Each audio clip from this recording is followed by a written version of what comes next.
মনকে সুবাসিত করে রমজান, মনকে সুবাসিত করে রমজান। আলহামদুলিল্লাহি রাব্বিল আলামিন ওয়াসসালাতু ওয়াসসালামু আলা সাইয়্যিদিল মুরসালিন আম্মা বা'দ ফাআউযু বিল্লাহি মিনাশ শাইতানির রাজিম বিসমিল্লাহির রহমানির রহিম। আসসালাতু ওয়াসসালামু আলাইকা ইয়া রাসূলুল্লাহ ওয়া আলা আলিকা ওয়া আসহাবিকা ইয়া হাবিবাল্লাহ। আসসালাতু ওয়াসসালামু আলাইকা ইয়া নবিয়াল্লাহ ওয়া আলা আলিকা ওয়া আসহাবিকা ইয়া নূরাল্লাহ। মাদানী চ্যানেলের দর্শক, আপনাদেরকে মাহে রমজানের শুভেচ্ছা জানাচ্ছি, অভিনন্দন জানাচ্ছি। আপনাদেরকে আমরা স্বাগতম জানাচ্ছি আমাদের অনুষ্ঠান মহিমান্বিত রমজান নিয়ে। আমাদেরকে আপনারা সঙ্গ দেবেন আশা করছি। দর্শক, আজকে আমাদের অনুষ্ঠানের বিষয় হচ্ছে উপকারের খোঁটা দেয়া। আসুন আমরা আমাদের এই অনুষ্ঠান শুরু করার আগেই একটি দরুদ শরীফের ফজিলত সম্বলিত হাদিসে পাক শুনে নিই। হুজুরে পাক সাল্লাল্লাহু তাআলা আলাইহি ওয়া আলিহি ওয়াসাল্লাম ইরশাদ করেন, হাদিস শরীফের সারমর্ম, যে ব্যক্তি আমার উপর একবার দরুদ শরীফ পাঠ করবে, আল্লাহ তাআলা তার উপর 10 বার রহমত প্রেরণ করবেন। দর্শক, তো আমাদের উচিত বেশি পরিমাণে হুজুরে পাক সাল্লাল্লাহু আলাইহি ওয়াসাল্লামের উপর দরুদ শরীফ পাঠ করতে থাকা। এমনিতে এখানে এখন বিশেষ করে খাওয়া দাওয়ার ঝামেলা নেই, অনেকে অবসরে আছেন, অনেকে ফ্রিতে আছেন। তো আমরা আপনারা নিয়ত করে নিন যে কমপক্ষে দৈনিক এই রমজান মাসে 1000 থেকে 1200 বার দরুদ শরীফ পাঠ করবেন। সহজ দরুদ শরীফ কিছু রয়েছে, ছোট ছোট কিছু দরুদ শরীফ রয়েছে। সেই দরুদ শরীফগুলো যদি পড়েন তাহলে আধা ঘন্টার মধ্যে দরুদ শরীফগুলো আপনারা পড়ে নিতে পারবেন। সেগুলো হচ্ছে সাল্লাল্লাহু আলা মুহাম্মদ বা সাল্লাল্লাহু আলাইহি ওয়াসাল্লাম বা আসসালাতু ওয়াসসালামু আলাইকা ইয়া রাসূলুল্লাহ।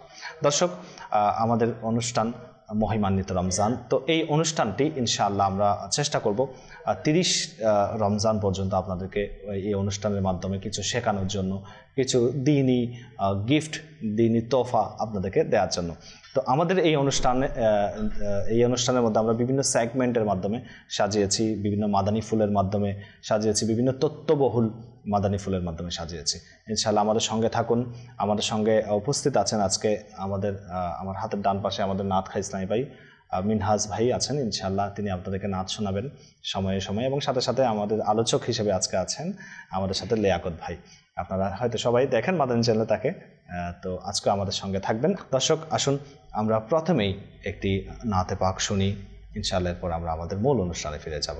মিনহাজ ভাই আমাদেরকে আজকে কি নাত শোনাবেন? তুমি প্রিয় খোদার নূর, ইনশাআল্লাহ এই গানটা আজকে আমরা শ্রবণ করব ইনশাআল্লাহ আযজা ওয়া জাল্লা। তুমি প্রিয় খোদার হাবিব, তুমি সৃষ্টির সেরা, তোমার তরে সৃজন আসমান জমিন গ্রহ তারা। তুমি খোদার প্রিয় হাবিব, তুমি সৃষ্টির সেরা, তুমি খোদার প্রিয় হাবিব, তুমি সৃষ্টির সেরা। তোমার তরে সৃজন আসমান জমিন গ্রহ তারা, তোমার তরে সৃজন আসমান জমিন গ্রহ তারা। الصلاة والسلام عليك يا رسول الله، الصلاة والسلام عليك يا حبيب الله، الصلاة والسلام عليك يا رسول الله، الصلاة والسلام عليك يا حبيب الله। তুমি খোদার প্রিয় হাবিব, তুমি সৃষ্টির সেরা আকা, তুমি খোদার প্রিয় হাবিব, তুমি সৃষ্টির সেরা।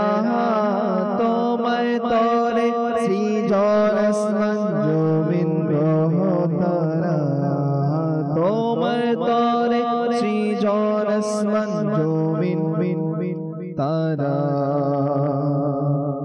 তোমার হাতের ইশারায় চাঁদ হয়ে দ্বিগুণিত, তোমার হাতের ইশারায় চাঁদ হয়ে দ্বিগুণিত।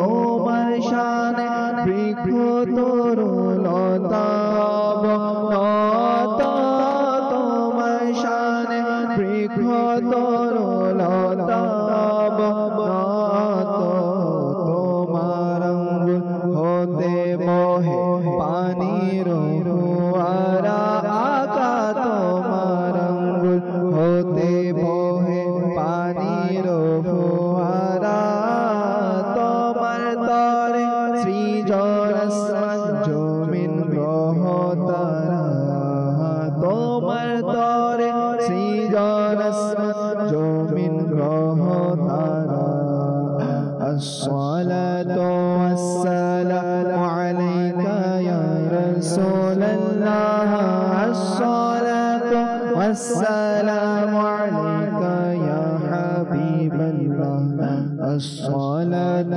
والسلام عليك يا رسول الله الصلاة والسلام عليك يا حبيب الله তোমাকে না দেখলে আমার জীবন হবে বেকার তোমাকে না দেখলে আমার জীবন হবে বেকার দেখিতে এই নয়ন যুগল নিশিত যে আমার দেখিতে এই নয়ন যুগল নিশিত যে আমার নূরানি নবী ও মোর নূরানি নবী ও মোর নূরানি নবী দেখো না চেহারা গো নূরানি নবী দেখো না চেহারা তোমার তরে সৃজন আসমান জমিন তারা তোমার তরে সৃজন আসমান জমিন গ্রহ তারা الصلاة والسلام عليك يا رسول الله الصلاة والسلام عليك يا حبيب الله الصلاة والسلام عليك يا رسول الله الصلاة والسلام عليك يا حبيب الله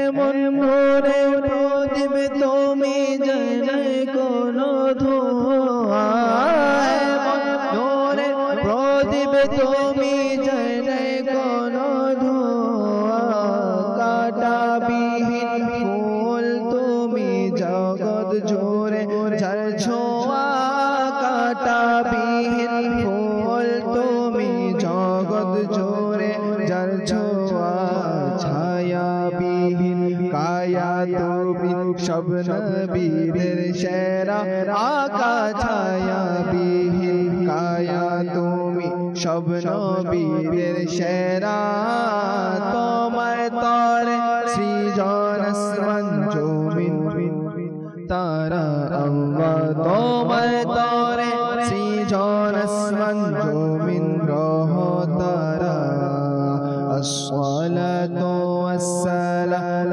عليك يا رسول الله الصلاة والسلام عليك يا حبيب الله তুমি খোদার প্রিয় হাবিব তুমি সৃষ্টির সেরা তুমি খোদার প্রিয় হাবিব তুমি সৃষ্টির সেরা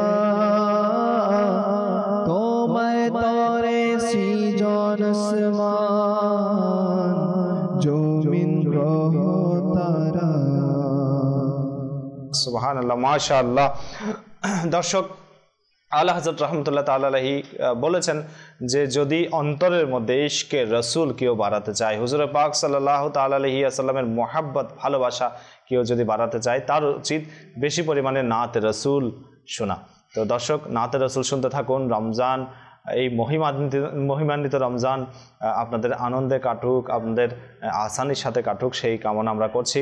দর্শক, আমরা আজকে আমাদের মূল আলোচনায় ফিরে যাব। আজকে যে আমাদের অনুষ্ঠানের বিষয় হচ্ছে উপকারের খোঁটা দেয়া। অনেকে বিভিন্ন উপকার করে থাকে, মানুষের একে অপকার করে থাকে। দর্শক, কবি বলেছেন যে সকলের তরে সকলে আমরা, প্রত্যেকে আমরা পরের তরে, অবশ্যই একে অপরের জন্য। আমরা আসলে মানুষ সামাজিক জীব, এবং মানুষ একা কখনো বসবাস করতে পারে না। আর একা মানুষ যখন সম্মিলিতভাবে থাকবে তখন একে অপরকে সহযোগিতা করতে হবে। তো সহযোগিতা করার পর, উপকার করার পর খোঁটা দেওয়া, সেটা আল্লাহ তাআলা নিষেধ করেছেন। দর্শক, আজকে আমরা সেই বিষয়ে আলোচনা শুনবো আমাদের লিয়াকত ভাইয়ের কাছ থেকে। লিয়াকত ভাই, প্রথমে আপনি বলুন খোঁটা জিনিসটা কি? খোঁটা মানে দেখিয়ে দেয়া, জি, যে আমি একটা কিছু করেছি, কারোর জন্য করেছি, বা কারো উপকার করেছি, কারো সাহায্য করেছি, জি, এটা পরবর্তীতে দেখিয়ে দেয়া যে আমি তোমার জন্য তো এটা করেছিলাম, এটা হচ্ছে খোঁটা দেয়া। আসলে বাপু, বান্দা যদি জানতো যে উপকার করার কি ফজিলত, জি, বা উপকার করলে কি লাভ, জি, এটা যদি জানতো তাহলে হয়তো বা সে কখনো খোঁটা দিতে পারতো না। জি। আজ বাপু দেখেন, আল্লাহ তাআলা সবাইকে কিন্তু সবকিছুর অধিকারী বানায় না। জি, সব কোয়ালিটি দেয় না, সব যোগ্যতা মানুষকে দেয় না। কারো কাছে উপকার করার ক্ষমতা সেটা আল্লাহ তাআলা দেন, আবার কেউ উপকার গ্রহণ করার মতো তার থাকে অবস্থা, অর্থাৎ কেউ উপকার করে আর কেউ সেই উপকারটা গ্রহণ করে। আর উপকার বিভিন্নভাবে করা যায়। কেউ শুধু মনে করে যে অর্থ দিয়েই উপকার করা যায়, না। মানুষ ধরেন অর্থ দিয়ে উপকার করতে পারে, বুদ্ধি দিয়ে উপকার করতে পারে, শক্তি দিয়ে উপকার করতে পারে, বা তার যে অর্জিত জ্ঞান আছে, বিদ্যা আছে যেটাকে বলা হয়, সেটা দিয়ে উপকার করতে পারে। হাদিসে পাকের মধ্যে এসেছে যে মানুষ অপরকে সাহায্য করে, যে মানুষ অপরের উপকার করে, সেই হচ্ছে সর্বশ্রেষ্ঠ মানুষ। আচ্ছা, তো এখন দেখুন, হাদিসে পাকে তাকে সর্বশ্রেষ্ঠ মানুষ বলা হয়েছে।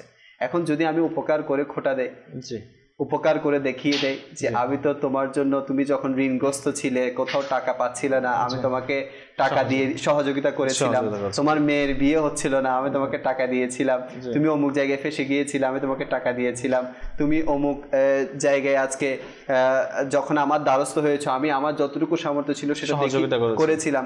আমি যদি দেখিয়ে দিই, তাহলে আহাদিসে তাইয়্যিবার মধ্যে যেটা বলা হয়েছে যে আমি তো, যে মানুষ অপরের উপকার করে সে হচ্ছে সর্বশ্রেষ্ঠ মানুষ, তাহলে আমি সেই সর্বশ্রেষ্ঠ মানুষের বাইরে চলে এলাম। বাপু, এখানে আরেকটা জিনিস লক্ষণীয়, যে কোরআনে পাকের মধ্যে একটি আয়াত এভাবে আছে যে যখন কোনো মুমিন অপরের উপকার করবে, তখন তার মনের মধ্যে এই বাণীটাই প্রতিফলিত হবে। কোন বাণী? তার মনের মধ্যে এটাই আসবে যে আমি তোমাদেরকে খাওয়াই, এটা কোরআনে পাকের আয়াত, আমি তোমাদেরকে খাওয়াই কেবল আল্লাহ পাকের সন্তুষ্টির জন্য। আল্লাহু আকবার। না তোমাদের কাছে এর কোনো প্রতিদান চাই, না কোনো কৃতজ্ঞতা। কে বলেছেন? এটা কোরআনে পাকের আয়াত, সূরা দহার মধ্যে এটা এসেছে। তো আমি সারাংশ বলেছি যে আমি তোমাদেরকে খাওয়াই, এটা মুমিনের বাণী হবে, যারা মুমিন অর্থাৎ যারা উপকার করবে তাদের বাণী এমন হবে যে আমি তোমাদেরকে খাওয়াই কেবল আল্লাহ তাআলার সন্তুষ্টির জন্য, না তোমাদের কাছ থেকে এর বিনিময়ে কোনো প্রতিদান চাই, না কোনো কৃতজ্ঞতা। তো মুমিন যারা, তারা উপকার করে কখনো প্রতিদান চাইবে না।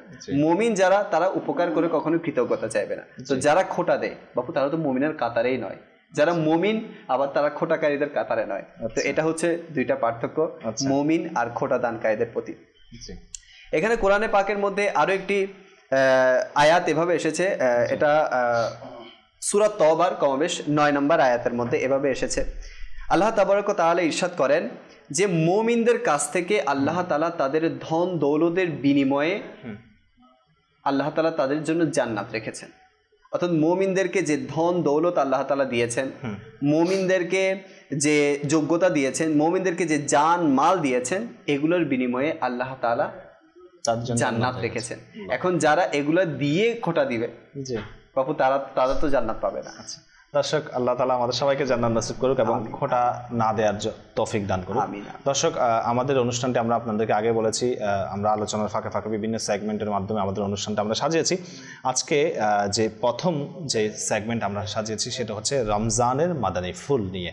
রমজান সম্পর্কে অনেকের অনেক কিছু অজানা, তো আমরা চেষ্টা করব এই মাদানী ফুলের মাধ্যমে আপনাদেরকে কিছু তথ্যবহুল কিছু আলোচনা আপনাদেরকে করানোর জন্য ইনশাআল্লাহ আমরা সেগুলো আপনাদেরকে আজকে শোনাবো। আমরা আমাদের আজকের যে মাদানী ফুল যে সেগমেন্ট, সেই সেগমেন্টের যে মোবাল্লিক সেটা হচ্ছে শাহরুখ ভাই ইনশাআল্লাহ আপনাদেরকে মাদানী ফুল দেবেন, রমজানের মাদানী ফুল। 5টি বিশেষ দয়া। হযরত সাইয়্যিদুনা জাবির ইবনে আব্দুল্লাহ রাদিয়াল্লাহু তাআলা আনহু থেকে বর্ণিত, সরকারে নামদার মদিনার তাজদার সাল্লাল্লাহু তাআলা আলাইহি ওয়া আলিহি ওয়াসাল্লাম ইরশাদ করেছেন, আমার উম্মতকে রমজান মাসে 5টি এমন নিয়ামত দান করা হয়েছে যা আমার পূর্বে অন্য কোনো নবী পায়নি।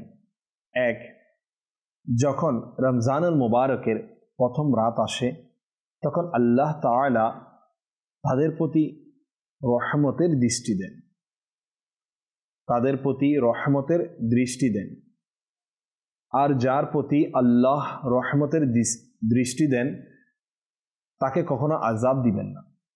2, সন্ধ্যায় তাদের মুখের গন্ধ অর্থাৎ যা রোজা রাখার কারণে সৃষ্টি হয়, আল্লাহ তাআলার নিকট সেই গন্ধ মেশকের চেয়েও বেশি সুগন্ধিময়। সুবহানাল্লাহ। 3, ফেরেশতাগণ প্রত্যেক দিনে ও রাতে তার জন্য মাগফিরাতের দোয়া করতে থাকে। সুবহানাল্লাহ।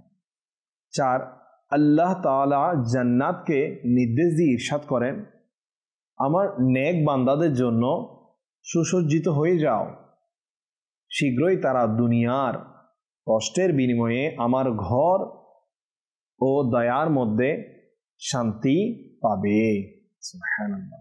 আর 5, যখন রমজান মাসের সর্বশেষ রাত আসে তখন আল্লাহ তাআলা সবাইকে ক্ষমা করে দেন। সাল্লু আলাল হাবিব সাল্লাল্লাহু তাআলা আলা মুহাম্মদ সাল্লাল্লাহু তাআলা আলাইহি ওয়া আলিহি ওয়াসাল্লাম। দর্শক, আমরা রমজানের 5টি বিশেষ দয়া, 5টি মাদানী ফুল শুনেছি।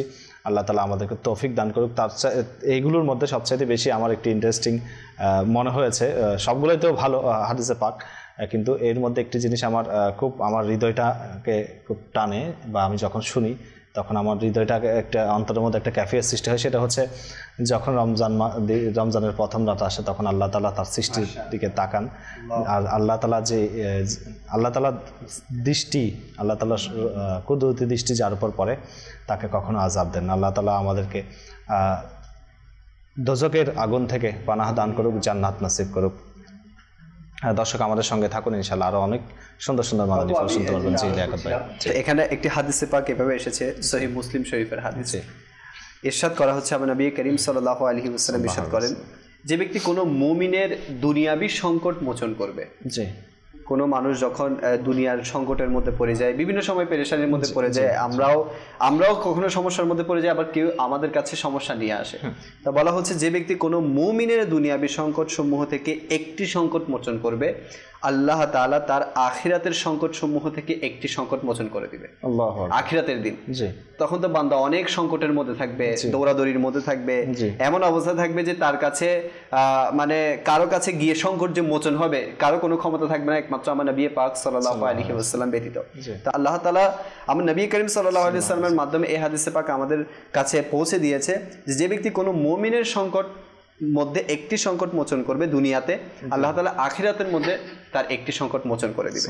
বলা হচ্ছে, যে ব্যক্তি কোনো অভাবগ্রস্তের অভাব মোচনে সাহায্য করবে, আল্লাহ তাআলা তার দুনিয়া ও আখিরাতে স্বাচ্ছন্দ্য দান করবেন। আর যে ব্যক্তি কোনো মুসলমানের দোষ গুণ গোপন করবে, আল্লাহ তাআলা দুনিয়া ও আখিরাতে তার দোষ গোপন করবেন। আল্লাহ তাআলা বান্দার সাহায্যে থাকেন যতক্ষণ বান্দা তার ভাইয়ের সাহায্যে নিয়োজিত থাকবে। অর্থাৎ আমি যতক্ষণ পর্যন্ত আমি আপনার সাহায্যে লিপ্ত থাকবো, আল্লাহ তাআলা আমার সাহায্য করবেন, আর যখনই আমি খোঁটা দিব আল্লাহ তাআলা সাহায্য করবেন। আসলে আজকাল এমন অবস্থা যে আমরা পারিবারিক জীবনে বলি যে আমরা আমাদের প্রতিবেশী যারা আছে তাদের সাথে আমরা কিন্তু এরকম ব্যবহারটা হয়তো আমরা করি না, কিন্তু আমরা একসময় আগে দেখতাম যে কারো ঘরে যদি কোনো একটা কিছু রান্না হতো তো পাশের কেউ যদি থাকতো তাদেরকে এটাকে কিছু অংশ তাদের দেওয়া হতো। এখন কিন্তু আসলে জিনিসটা অনেক কমে যাচ্ছে, এবং দ্বিতীয় কথা হচ্ছে যারা দিচ্ছে দেওয়ার পরও আবার কিন্তু মনে করেন যখন ঝগড়া হয়, ফেসাদ হয় বা মনোমালিন্য হয়, তখন কিন্তু এদের মধ্যে এই জন্য এক আল্লাহওয়ালা পিতা তার সন্তানকে উপদেশ করতে গিয়ে বলেছে যে হে আমার ছেলে, যখনই কোনো মুসলমানের সাহায্য করার সুযোগ তোমার হবে তখন সেই সাহায্যটা করে সেই নেকিটা করে ভুলে যেও। তো ছেলেটা বললো যে বাবা কেন ভুলবো? বললো যদি তুমি মনে রাখো তাহলে ভবিষ্যতে ওই জিনিসটা নিয়ে খোটা দেওয়ার আশঙ্কা থাকবে। এই জন্য কখনো কোনো মুসলমানকে সাহায্য করলে সেটা ভুলে যেও যে তুমি যে ওকে সাহায্য করেছো। তো এই জন্য এখানে দেখুন, আমরা যদি আখিরাতের জিনিসটাকে, আখিরাতের বিষয়টাকে যদি সামনে রাখি যে আমার আখিরাতের অভাব, আল্লাহ তাআলা আখিরাতের সংকটটাকে মোচন করবে, আখিরাতের যে দৌড়াদৌড়ি হবে সেই কঠিন অবস্থা থেকে আল্লাহ তাআলা আমাকে হিফাজত রাখবে, আল্লাহ তাআলা আমার মোচনকে দূর করবে, তাহলে আমি কেন দুনিয়াতে কারো মোচন করার, অভাব মোচন করার, সংকট মোচন করার সুযোগ হয়েছে সেটা আবার কেন দেখিয়ে দিচ্ছি?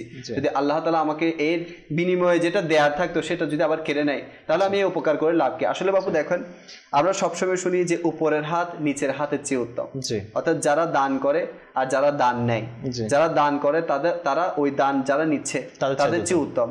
তো যেখানে আল্লাহ তাআলা আমাকে নিচের হাত হওয়া থেকে বাঁচিয়ে উপরের হাত দান করেছেন, তৌফিক দিয়েছে, সেখানে কেন আমি দিয়ে আবার খোটা দিব?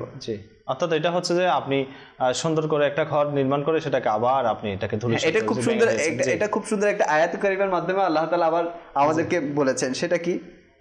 এখানে একটা আয়াতে মুবারাকে এভাবে এসেছে, সূরা বাকারার আয়াতের মধ্যে আসছে, হে মুমিনগণ, খোটা দিয়ে ও কষ্ট দিয়ে নিজেদের দান সদকাকে সেই ব্যক্তির মতো নষ্ট করো না। কোন ব্যক্তির মতো? যে নিজের সম্পদ ব্যয় করে মানুষকে দেখানোর জন্য এবং আল্লাহ ও পরকালে বিশ্বাস রাখে না। সুতরাং তার দৃষ্টান্ত এমন যেমন এক মসৃণ পাথরের উপরে মাটি জমে আছে, অতঃপর তাতে প্রবল বৃষ্টি পড়ে এবং তা সেই মাটিকে ধুয়ে নিয়ে যায় এবং সেটিকে পুনরায় মসৃণ পাথর বানিয়ে দেয়। এরূপ লোক যা উপার্জন করে তার কিছুমাত্র তারা হস্তগত করতে পারে না, আর আল্লাহ এরূপ কাফেরকে হেদায়েত প্রাপ্ত করে না। তো যারা খোটা দেয় তারা ওই মসৃণ পাথরের মতো, যেটার উপর মাটি ছিল, বৃষ্টি এসে সেই মাটিকে আবার ধুয়ে নিয়ে গেছে, আবার সেটা মসৃণ পাথর হয়ে গেছে। তো ওই রকমই হচ্ছে খোটা দানকারীদের দান খয়রাত গুলো, উপকার গুলো। আল্লাহ তাআলা আমাদের সবাইকে এ থেকে পানা দান করুক।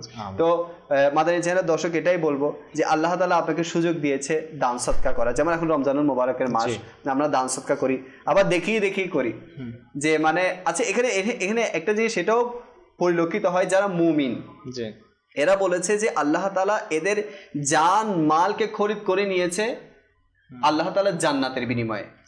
এখন যারা মাল দিচ্ছে তারা যদি দেখিয়ে দেয় তাহলে জান্নাত কোত্থেকে পাবে? আবার মুমিনরা এটা বলেছে, মুমিনদের বৈশিষ্ট্য এটা হবে, আল্লাহ তাআলা কোরআনে পাকের মধ্যে বলেছে যে মুমিনদের বৈশিষ্ট্য এটা হবে যে তারা আল্লাহ তাআলার রেজামন্দির জন্য দান করবে। তা এখন আপনি খোটা দিচ্ছেন কেন? তার মানে কি আপনার পূর্বে যে দান ছিল সেটা কি আল্লাহ তাআলার রেজামন্দির জন্য ছিল না? যদি আপনার আল্লাহ তাআলার রেজামন্দির জন্য থাকে তাহলে খোটা কেন আসবে? আর যদি খোটা আসে তাহলে কেন আপনি সেটা দান করেছেন, কেন দিয়েছেন তাকে? দেখিয়ে দেওয়ার জন্য কেন দিচ্ছেন? অর্থাৎ আমাদের উচিত যে যখনই আমরা কোনো কিছু দান করব তখন শুধুমাত্র আল্লাহ তাআলার সন্তুষ্টির জন্য, যে আমি এই দানটা এটার জন্য করছি বা এই উপকারটা এই জন্য করছি যে আমার আল্লাহ যেন আমার উপর খুশি হয়ে যায়। যদি এই জিনিসটা থাকে, হয়তো আমাদের পরবর্তীতে কোনো একটা বিষয় আসলে খোটা দেওয়ার যে এটা প্রবণতাটা এটা থাকবে না। এই জন্যই যে আল্লাহ যা করবেন আল্লাহ তাআলার সন্তুষ্টির জন্য করবেন, যা দিবেন আল্লাহ তাআলার সন্তুষ্টির জন্য দিবেন। আর আজকে কিছু দিতে পারছেন এটা কখনোই নিজের বাহাদুরি মনে করবেন না। আল্লাহ তাআলা আপনাকে দেনেওয়ালা বানিয়েছেন, লেনেওয়ালা নন। তো আল্লাহ তাআলা আজ আপনাকে দেনেওয়ালা বানিয়েছেন, এমন যেন না হয় আজ আপনি অঢেল সম্পদের মালিক, আজ আপনি দান করছেন, আজ আপনি সদকা করছেন, খয়রাত করছেন, মানুষের অভাবকে মোচন করছেন, সংকটকে মোচন করছেন। কাল এমন একটা দিন আসবে হয়তোবা আপনি তার দ্বারস্থ হবেন যাকে আপনি উপকার করছেন।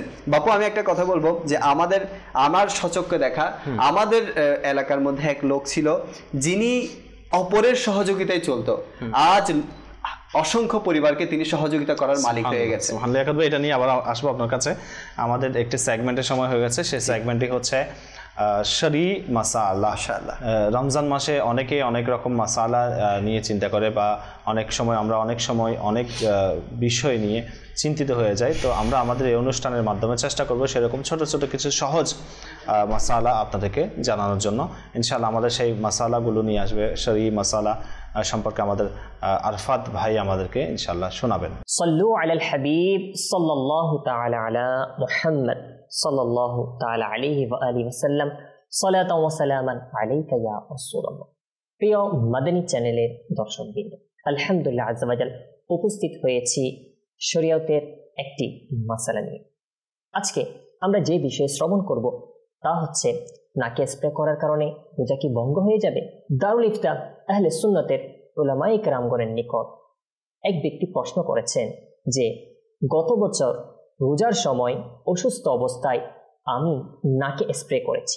এখন প্রশ্ন হলো, এর কারণে রোজা কি ভঙ্গ হয়ে যাবে? আর ভঙ্গ হয়ে গেলে তো এই অবস্থায় আমার উপর শরীয়তের কি নির্দেশ রয়েছে, আর ওই রোজা পুনরায় রাখতে হবে কিনা, এ বিষয়ে প্রশ্ন করা হয়েছে। এই বিষয় যখন প্রশ্ন করা হয়েছে, দারুল ইফতা আহলে সুন্নতের উলামায়ে কেরামগণ এভাবে এই প্রশ্নের উত্তর দিয়েছেন যে প্রশ্নকারী ব্যক্তির এই ধরনের রোজা ভঙ্গ হয়ে যাবে আর তার উপর ওই রোজার কাজা অর্থাৎ ওই রোজার বদলে আরেকটি রোজা রাখা আবশ্যক। ফতোয়া আলমগীরি কিতাবের মধ্যে রয়েছে, যদি কোনো ব্যক্তি রোজা থাকা অবস্থায় নাকে পানি প্রবাহিত করল আর ওই পানি সে রোজাদার স্মরণ থাকা অবস্থায় পেটে পৌঁছে গেল, তবে তার রোজা ভঙ্গ হয়ে যাবে আর তার উপর আবশ্যক হলো সেই রোজার কাজা করা। আর বাহারি শরিয়াতে রয়েছে নাকে ঔষধ ড্রপ ব্যবহার করলে ওই অবস্থায় শুধুমাত্র কাজা অর্থাৎ আরেকটি রোজা রাখা আবশ্যক, কাফারা আবশ্যক নয়। প্রিয় মাদানী চ্যানেলের দর্শকবৃন্দ, আজকে আমরা রোজা অবস্থায় নাকে স্প্রে দেওয়া সম্পর্কিত একটি মাসালা জানতে পেরেছি। আর আমাদের উচিত শরীয়তের বিধান সম্পর্কে জানা আর তার উপর আমল করা আর সম্ভব অনুযায়ী অন্যের নিকট তা পৌঁছে দেয়। আল্লাহ পাক রব্বুল আলামিন আমাদের সকলকে ধর্মীয় বিষয়ে সঠিক জ্ঞান অর্জন করার তৌফিক দান করুক। আমিন বিজাহিন নবীর আমিন সাল্লাল্লাহু তাআলা আলাইহি ওয়া আলিহি ওয়াসাল্লাম। সাল্লু আলাল হাবিব সাল্লাল্লাহু তাআলা আলা মুহাম্মদ সাল্লাল্লাহু তাআলা আলাইহি ওয়া সাল্লাম। মাশাআল্লাহ, সুবহানাল্লাহ। দর্শক, আমরা খুব সুন্দর একটি মাসালা শ্রবণ করেছি যে অনেকে এই সমস্যাগুলোর মধ্যে ভোগে থাকেন যে রমজান মাসে নাকে ড্রপ দিতে হয়। তো আল্লাহ তাআলা আমাদেরকে দ্বীনি বিষয় সম্পর্কে জানার তৌফিক দান করুন। দর্শক, আমরা যে আলোচনা করছিলাম সেই আলোচনায় ফিরে যাব। লিয়াকত ভাই, জি, একজন বলেছিলাম যে একজন আগে অন্যের সহযোগিতায় চলতো, জি, আজ সে শত শত মানুষকে সহযোগিতার মালিক হয়ে গেছে। আল্লাহ তাআলা তাকে এমন দিয়েছে, এমন ধন সম্পদের মালিক বানিয়ে দিয়েছে যে আজ সে অসংখ্য পরিবারকে সহযোগিতা করছে। তো বাপু, এটা কেন? আল্লাহ তাআলা মানুষের দিল দেখে, মানুষের পরিমাণ, অর্থের পরিমাণ দেখে না যে তার কাছে কত অর্থ। আল্লাহ তো দিয়েছেই তো এগুলো আল্লাহর রাস্তায় ব্যয় করার জন্য। আচ্ছা বাবু, এখন মানুষ দান সদকা তো করতেছে, কিন্তু তার মনের মধ্যে এটা কেন আসে যে আমার থেকে চলে যাচ্ছে? বাপু, আল্লাহ তাআলারই তো না এগুলো সবকিছু। আমার জান বলেন, আমার মাল বলেন, আমার অর্থ সম্পদ, আজ আমি যা কিছু আছি সব তো আল্লাহ তাআলার দয়ার বদৌলতে। আজ আমি কিছু দিচ্ছি, এটাও আল্লাহ তাআলার দয়া। আজ আমি কিছু দেওয়ার মতো সামর্থ্যবান, এটাও আল্লাহ তাআলার। না হয়তো আমার মতো তো অসংখ্য বান্দা আছে, আল্লাহ তাআলা তো সবাইকে সেই ক্যাপাবিলিটি দেয় নাই যে আল্লাহ তাআলার রাস্তায় আমি ব্যয় করব। তো এই জন্য মুমিনের বৈশিষ্ট্য, সে কখনো আল্লাহ তাআলার রাস্তায় ব্যয় করাতে কার্পণ্যবোধ করবে না।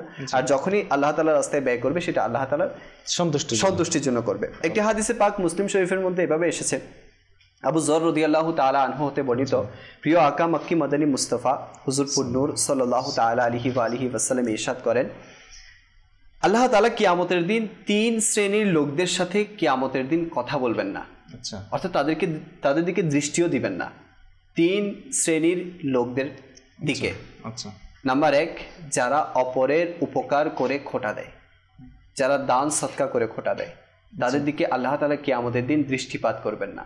এখন আমাদের দিকে মাআযাল্লাহ, আমাদের মধ্যে যাদের এই বিমারিটা আছে, এই রোগটা আছে যে অপরকে খোটা দেয়া, তাহলে আমি চিন্তা করি যে কিয়ামতের দিন যদি আল্লাহ তাআলা দয়ার নজরই আমাদেরকে না দেয়, তাহলে আমাদেরকে কে মাগফিরাত দিবে, কে আমাদেরকে নাজাত দিয়ে জান্নাতে দাখিল করবে?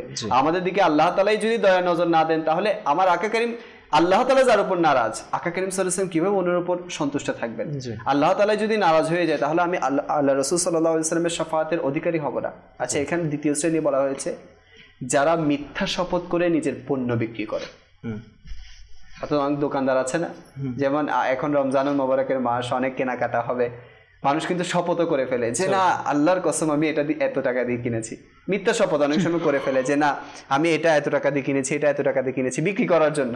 তো বলা হচ্ছে, যারা মিথ্যা শপথ করে নিজের পণ্য বিক্রি করবে, আল্লাহ তাআলা কিয়ামতের দিন তার সাথে কথা বলবে না। আর নাম্বার 3, যারা নিজের টাকটুর নিচে কাপড়কে পরিধান করে, ঝুলিয়ে, কাপড় ঝুলিয়ে পরিধান করে, এমন ব্যক্তির নিকট আল্লাহ তাআলা দৃষ্টিপাত করবে না, কিয়ামতের দিন কথা বলবে না। তো মাদানী চ্যানেলের দর্শকবৃন্দ, আল্লাহ তাআলা যদি আমাদের উপর কৃপার নজরই না দেয়, আল্লাহ তাআলা যদি আমাদের উপর দয়ার নজরই না দেয়, যারা আমরা মানুষকে খোটা দিই, আজকের বিষয়টি স্পেসিফিকভাবে মানুষকে খোটা দেয়া নিয়ে, তো যারা আমরা মানুষকে খোটা দিই, তো তাদের দিকে যদি আল্লাহ তাআলা দয়ার নজর না দেন, তাহলে আমাদের কিভাবে নাজাত হবে, আমরা কিভাবে জান্নাতের অধিকারী হবে? এমনিতেই তো আমল নামায় কোনো নেকি বলতে নাই। এই যে রমজানুল মোবারকের মাস, যে একটা নেকির মহল ক্রিয়েট হচ্ছে চারিদিকে, তারপরে অসংখ্য হতভাগা এমন আছে তারা গুনাহের মধ্যে লিপ্ত থাকে, তারা নেকির দিকে তাদের মন ধাবিত হয় না, মন ঝুঁকে না, এর মধ্যেও তারা কত গুনাহ করে ফেলছে। তো সেখানে এত গুনাহের মধ্যে এই খোটা দেওয়া নামক যদি গুনাহটাও আমাদের মধ্যে থাকে, এই মারাত্মক ব্যাধিটা যদি আমাদের মধ্যে থাকে, তাহলে কি আমাদের দিন আমরা শাফাত পাওয়ার কোনো আশাই আমরা করতে পারি না। আল্লাহ তাআলার কাছে বাস দোয়া, আল্লাহ তাআলা যাতে আমাদেরকে এই খোটা দেয়া নামক বাতিনি বিমারি থেকে হিফাজত করুক, আর আমরা যা টুকটাক উপকার করছি সেগুলো যাতে করে ভুলে যাই। কেননা যতদিন আপনি মনে রাখবেন, এই মনে রাখাটা আপনাকে খোটা দেওয়ার প্রতি ঝুঁকাবে, যে আপনি তাকে কিছু একটা করেছেন, কিছু একটা করেছেন। আসলে বিষয় হচ্ছে যে খোটা, আমি যেটা মনে করছি, খোটা হয়তো ওই সময় দেয়া হয় যদি মনোমালিন্য হয়, এবং বিশেষ করে কেউ যদি আল্লাহ তাআলার সন্তুষ্টি অন্তরের মধ্যে না রেখে কোনো উপকার করে থাকে, তাহলে তার অবশ্যই খোটা দেওয়ার জিনিসটা অটোমেটিক্যালি চলে আসবে। আমার কোনো একটা বিষয় ঝগড়া বেজেছে, হয়তো এখন আমার মুখ দিয়ে ওটা বের হবে যে আমি অমুক টাইমে একটা, ওই সময়ে যদি আমার এটা খেয়াল চলে আসে, না ওটা তো আমি আল্লাহ তাআলার রেজামন্দির জন্য করেছি, ওই অবস্থা আমার মুখটা স্টপ হয়ে যাবে। যদি আল্লাহ তাআলার রেজামন্দির জন্য না থাকে, বা সেটা আমি বলে ফেলবো আপনাকে। আর এটা হচ্ছে রিওয়ায়াতের মধ্যে এসেছে যে কোনো একটা মানুষকে খোটা দিলে, যেমন আপনি একটা দান করলেন, আপনি কোনো একটা মানুষের উপকার করলেন, হ্যাঁ, উপকার করলে যতটা আপনার প্রশান্তি আসবে, তার চাইতে বেশি মারাত্মক আপনার মনটা ভেঙে যাবে যখন আমি আপনাকে খোটা দিব। অর্থাৎ তখন ওই উপকারের কথা আপনার মাইন্ডেই থাকবে না। যেমন আমি আপনাকে ছোটখাটো একটা উপকার করলাম, আমি যদি এটা কখনো দেখিয়ে দেই, ওই যে প্রশান্তিটা আমার মনের মধ্যে এসেছিল, এর চাইতে আরো ডাবল 3 গুণ হয়তো বা মনে কষ্ট আপনার আসবে, আর সেটা সারা জীবন কিন্তু মনের মধ্যে থেকে যাবে। আর ওই বান্দা কখনো আপনার দ্বারস্থ হবে না কোনো উপকার নেওয়ার জন্য, আর আপনি চাইলেও ওই বান্দাকে আর সামর্থ্য থাকা সত্ত্বেও আপনি আর সহযোগিতা তাকে করতে পারবেন না। এই নিয়ামতটা কিন্তু আল্লাহ তাআলা আপনাদেরকে ছিনিয়ে নিবে। এটা আমাদের মাথায় রাখা। মাশাআল্লাহ, দর্শক, আমরা খুব সুন্দর আলোচনা লিয়াকত ভাইয়ের কাছ থেকে শুনছি। ইনশাআল্লাহ আমরা আমাদের সময় ইনশাআল্লাহ আমরা আমাদের সেগমেন্টগুলো শুনবো এবং নাত পাকে শুনবো। আমরা একটি নাত শরীফ শুনবো খুবই সংক্ষিপ্তভাবে। সাল্লু আলাল হাবিব সাল্লাল্লাহু তাআলা আলাইহি। কি যে মহান তোমার দরবার, রসূলে আরবি তোমার দরবার, দয়ার ভান্ডার তোমার দরবার, দয়ার ভান্ডার রসূলে আরবি। কি যে মহান তোমার দরবার, রসূলে আরবি। কি যে মহান তোমার দরবার, রসূলে আরবি তোমার দরবার, দয়ার ভান্ডার তোমার দরবার, দয়ার ভান্ডার রসূলে আরবি। কি যে মহান তোমার দরবার, রসূলে আরবি। অসহায় দে তুমি সহায়, রসূলে আরবি। অসহায় দে তুমি সহায়, রসূলে আরবি। দুঃখীদের প্রতি তুমি উদার, দুঃখীদের প্রতি তুমি উদার, রসূলে আরবি। কি যে মহান তোমার দরবার, কি যে মহান তোমার দরবার, রসূলে আরবি। দো জাহানে তুমি সহায়, রসূলে আরবি। দো জাহানে তুমি বাদশাহ, রসোলে রবি তুমি নবীদের সরদার, তুমি নবীদের সরদার। রসোলে রবি কি যে মহান তোমার দরবার, কি যে মহান তোমার দরবার। রসোলে রবি তোমার দরবার দয়ার ভান্ডার, তোমার দরবার দয়ার ভান্ডার। রসোলে আরবি। আল্লাহ। দর্শক, আমাদের আরেকটি সেগমেন্টের সময় হয়ে গেছে। আমাদের এখন যে সেগমেন্ট আমরা রয়েছে সেই সেগমেন্টের নাম হচ্ছে নাম কেমন হওয়া চাই। আমরা অনেকে ইসলামিক নাম নিয়ে ইয়ার মধ্যে থাকি, টেনশনের মধ্যে থাকি, চিন্তার মধ্যে থাকি যে আমাদের বাচ্চা যখন হবে তখন আমরা কি নাম রাখতে পারি সে বিষয়ে আমরা, এবং ইসলামিক নামের ফজিলত নিয়ে আমরা ইনশাল্লাহ এখন শুনব। তো আমাদের সাথে আমাদের সংযুক্ত হবেন আমাদের ইকরাম বাপু, ইকরাম ভাই ইনশাল্লাহ। তিনি আমাদের নাম সম্পর্কে মাদানী ফুল দেবেন। জি। আসসালাতু ওয়াসসালামু আলাইকা সাইয়্যিদি ইয়া রাসূলুল্লাহ ওয়া আলা আলিকা ওয়া আসহাবিকা ইয়া হাবিবাল্লাহ।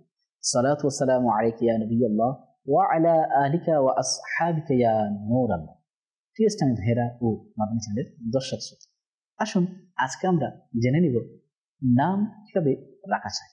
হ্যাঁ স্যার, অনেকে রয়েছে যে কীভাবে নাম রাখতে হয়, কিভাবে নাম রাখা প্রয়োজন, এটা আমরা অনেকে জানি না। আসুন আজকে আমরা জেনে নিব নাম কিভাবে রাখতে হয়। বলিতে রয়েছে যে পিতামাতার তার সন্তানদের জন্য সর্বপ্রথম উপহার হচ্ছে তার পিতামাতার পক্ষ থেকে সুন্দর একটা নাম তার সন্তানের জন্য রাখা। এবং বাচ্চা যখন বড় হতে থাকে তখন সন্তান ওই নামটা যেটা তার পিতা সন্তানের জন্য মনোনীত করেছেন সেই নামটা বুকে ধারণ করে থাকে, এবং এভাবে সেই দুনিয়া থেকে ওই নামটা নিয়ে এবং দুনিয়া থেকে রুখসাত বিদায় নেয়। তাহলে এ থেকে জানা যায় যে সন্তানের জন্য পিতামাতার পক্ষ থেকে যে নাম রাখা হয় এটা হচ্ছে সবচেয়ে বড় মূল্যবান একটা উপহার সন্তানের জন্য। যেভাবে প্রিয় নবী রসুল আরবি হুজুরপুর নূর সাল্লাল্লাহু তাআলা আলাইহি ওয়া সাল্লাম ইরশাদ করেন যে পিতার পক্ষ থেকে সন্তানের জন্য সবচেয়ে বড় উপহার হচ্ছে তার সন্তানের উত্তম নাম রাখা। হ্যাঁ, এ থেকে আমরা জানতে পারলাম যে সন্তানের জন্য, তার সন্তান সন্ততি উভয়ের জন্য পিতামাতার পক্ষ থেকে যে নাম রাখা হয় সেটা হচ্ছে সর্বোত্তম উপহার। এবং প্রিয় নবী হুজুরপুর নূর সাল্লাল্লাহু তাআলা আলাইহি ওয়া সাল্লাম আরো ইরশাদ করেন যে তোমরা তোমাদের সন্তানদের জন্য উত্তম নাম রাখো, না কিয়ামতের দিন ওই সন্তানকে ওই নাম ধরে ডাকা হবে। সুবহানাল্লাহ, সুবহানাল্লাহ। প্রিয় স্নেহ ভাইয়েরা ও মাদানী চ্যানেলের দর্শক শ্রোতা, এ থেকে আমরা জানতে পারলাম সন্তানের জন্য একজন পিতামাতা তার সন্তানের জন্য উত্তম নাম রাখবে এবং ওই নামটি ধরে কালকে কিয়ামতের ময়দানে সন্তানের নাম ধরে ডাকা হবে। তাহলে এ থেকে বোঝা যায় যে আমরা আমাদের সন্তানদের নাম যখন রাখবো তখন আমরা উত্তম নাম রাখবো, ভালো নাম রাখবো, যেই নামের অর্থ রয়েছে। কিন্তু আফসোস, আজকে বর্তমান সময়ের মধ্যে আমরা দেখি যে আমাদের সমাজের মধ্যে পিতামাতারা এমন ব্যক্তির নামটাকে সিলেক্ট করেন যেটা সোশ্যাল মিডিয়ার মধ্যে কোনো অ্যাক্টর যারা সিনেমা করেন, নাটক যারা অভিনেতা, তাদের নামের সাথে মিলিয়ে নাম রাখা হয়। মাআযাল্লাহ। প্রিয় ভাইয়েরা, এমন যেন না হয়, কারণ কাল কিয়ামতের ময়দানে যখন আপনার সন্তান যখন নাম ধরে ডাকা হবে ওই সন্তান তখন লজ্জাবোধ করবে, কেননা আমরা মুসলমান আর আমাদের নামটা রাখা হয়েছে বিধর্মীদের সাথে সাদৃশ্য রেখে। তখন সে লজ্জিত হবে এবং তার এটা খুব অপমান লাগবে। সেজন্য সন্তানদের যখন নাম রাখা হবে তখন আমরা ভালো নামটাই রাখি, যেমন আসাদ, সিংহ। আমরা এমন নামটা রাখি যেই নামের অর্থ রয়েছে। মাশাআল্লাহ। দর্শক, আমরা খুব সুন্দর মূল্যবান একটি মাদানী ফুল শুনেছি। অনেকে নাম নিয়ে কনফিউজ থাকে, নাম কি রাখবো, এবং অনেকে বিভিন্ন নাম রাখতে গিয়ে অনর্থক কিছু নাম রেখে দেয়। তো সেই ব্যাপারে আমরা ইনশাআল্লাহ শুনেছি। দর্শক, আমাদের উচিত আসলে নামটাকে সুন্দর করে রাখার, নামটা ভালো রাখার, এবং নাম রাখার জন্য কোনো একজন বিজ্ঞ আলিমের কাছে গিয়ে বাচ্চাদের নাম নেয়ার। আসলে আমরা এখন নিজেরা করি কি, নিজেদের নামের সাথে মিলিয়ে একটা নাম রেখে দিই, জান্টু মান্টু একটা নাম রেখে দিতে, এটার আসলে অর্থ হয় না। তেমন যেরকম আমরা শুনেছি যে এমন যদি অমুসলিম, হ্যাঁ, অনেক সময় আমরা অনেক ফিল্ম অ্যাক্টরের বলুন বা অমুসলিম ব্যক্তির অনেক সময় নাম রাখি যে নামের কোনো অর্থ হয় না বা খারাপ অর্থ হয়ে থাকে, তো সেই নামে তাকে ডাকা হবে। আচ্ছা, আরেকটি দর্শক আরেকটি বিষয় হচ্ছে যে এই যে আমরা আমাদের আসলে মুসলমান, আমরা যেহেতু মুসলিম, তো মুসলমানের নামটা আসলে ইসলামিক হওয়া চাই এবং সুন্দর হওয়া চাই, অর্থবহ হওয়া চাই। তো বলেছেন অনেকে নামের কারণে জান্নাতে যাবে। জি, আল্লাহু আকবার। নামের কারণে এখন চিন্তা করি আমরা যে সকল অ্যাক্টর অ্যাক্ট্রেসদের নাম, জি জি জি, মাআযাল্লাহ, আল্লাহ তাআলা আমাদেরকে হেফাজত করুক। খুব সুন্দর সুন্দর নাম আছে বাপু, সাহাবী সাহাবিয়া, ইনাদের নাম আছে, আম্বিয়া কিরামদের নাম আছে, ইনাদের নামের সাথে মিল রেখে কে জানে কোন নামের কারণে কে জান্নাতে যাবে। হয়তো যে এখন আমরা যে শুনেছি যে অনেকের নামের কারণে জান্নাতে যাবে, হয়তো এমনও হতে পারে যে যার নাম আবু বকর, হযরত সাইয়েদনা আবু বকর সিদ্দিক রাদিয়াল্লাহু তাআলা আনহুর সাদকায় হয়তো সকল আবু বকরকে যদি মাফ করে দেয়া হয়। মনে করুন যার নাম মুহাম্মদ, আমার রাসূল সাল্লাল্লাহু আলাইহি ওয়াসাল্লামের নাম হচ্ছে মুহাম্মদ সাল্লাল্লাহু আলাইহি ওয়াসাল্লাম, আমার রাসূল সাল্লাল্লাহু আলাইহি ওয়াসাল্লাম হচ্ছেন জান্নাতের মালিক। হুজুর পাক সাল্লাল্লাহু আলাইহি ওয়াসাল্লাম যাকে চাইবেন জান্নাতে দিতে পারবেন। তো কারো নাম যদি মুহাম্মদ হয় সে অবশ্যই জান্নাতে যেতে পারে, জি, জান্নাতে যাবে, এটা হাদিস শরীফে আছে, জান্নাতে যাবে। তো আমাদের উচিত যে আমাদের সন্তানদের নাম ইসলামিক নাম রাখা, সাহাবীগণের নাম রাখা, সাহাবিয়াত যারা আছেন তাদের নাম রাখা, বুজুর্গানে দ্বীন যারা রয়েছেন তাদের নামের সাথে মিলিয়ে রাখা, বা আপনার আম্বিয়ায়ে কিরাম অর্থাৎ নবীগণ আলাইহিমুস সালামগণের খুব সুন্দর সুন্দর নাম, ইমরান, ইসহাক, ইব্রাহিম, এরকম নাম রয়েছে। সেই নামগুলো যদি আমরা রাখি ইনশাআল্লাহ সেই নামের উসিলায় ইনশাআল্লাহ আমাদের তরি পার হয়ে যাবে। দর্শক, আমাদের যে অনুষ্ঠান, আমাদের অনুষ্ঠানের আজকের বিষয় উপকারের খোঁটা দেওয়া, সেই বিষয়ে ইনশাআল্লাহ আমরা আবার ফিরে যাবো আলোচনায়। লিয়াকত ভাই, জি, এখানে যে আমরা হাদিস শরীফগুলো শুনছি যে আমাদের দিকে আল্লাহ তাআলা কিয়ামতের দিন দৃষ্টি দিবে না, এখানে আরেকটি হাদিস বা কিভাবে আছে, আল্লাহ তাআলা কিয়ামতের দিন তাদের পাপগুলোকে পর্যন্ত মানে মুছবে না। তারা যে গুনাহ করেছে কিয়ামতের দিন, তারা যে গুনাহ আমরা করছি, তা বলা হচ্ছে ওই 3 শ্রেণীর মধ্যে যারা মানুষকে খোঁটা দিবে কিয়ামতের দিন, তাদের পাপ যে দুনিয়াতে থাকা অবস্থায় তারা যে গুনাহগুলো করেছে সেই গুনাহগুলো ওই দিন মাফ করা হবে না। অর্থাৎ একটা বলেছে সমস্যার কারণে, একটা তো হচ্ছে দয়ার দৃষ্টি দিবে না। আচ্ছা, দয়ার দৃষ্টি দিবে না, এটা তো এক সমস্যা, এক মুসিবত আমাদের জন্য। আরেকটা হচ্ছে ওই দিন আল্লাহ তাআলা তাদের গুনাহগুলোকেও মাফ করবে না। এখন গুনাহ যদি মাফ না করে তাহলে আমরা কার কাছে যাব? জি, কার কাছে গিয়ে মাফ চাইবো? কার কাছে গিয়ে সেদিন আমাদের দামান ধরবো? কার দামানে আমরা যাব? যেখানে আল্লাহ রাসূল নারাজ হয়ে যাবে কিয়ামতের দিন যদি আমরা উপকারের খোঁটা দিই, তাহলে তো আর কেউ থাকবে না আমাদেরকে পার করার।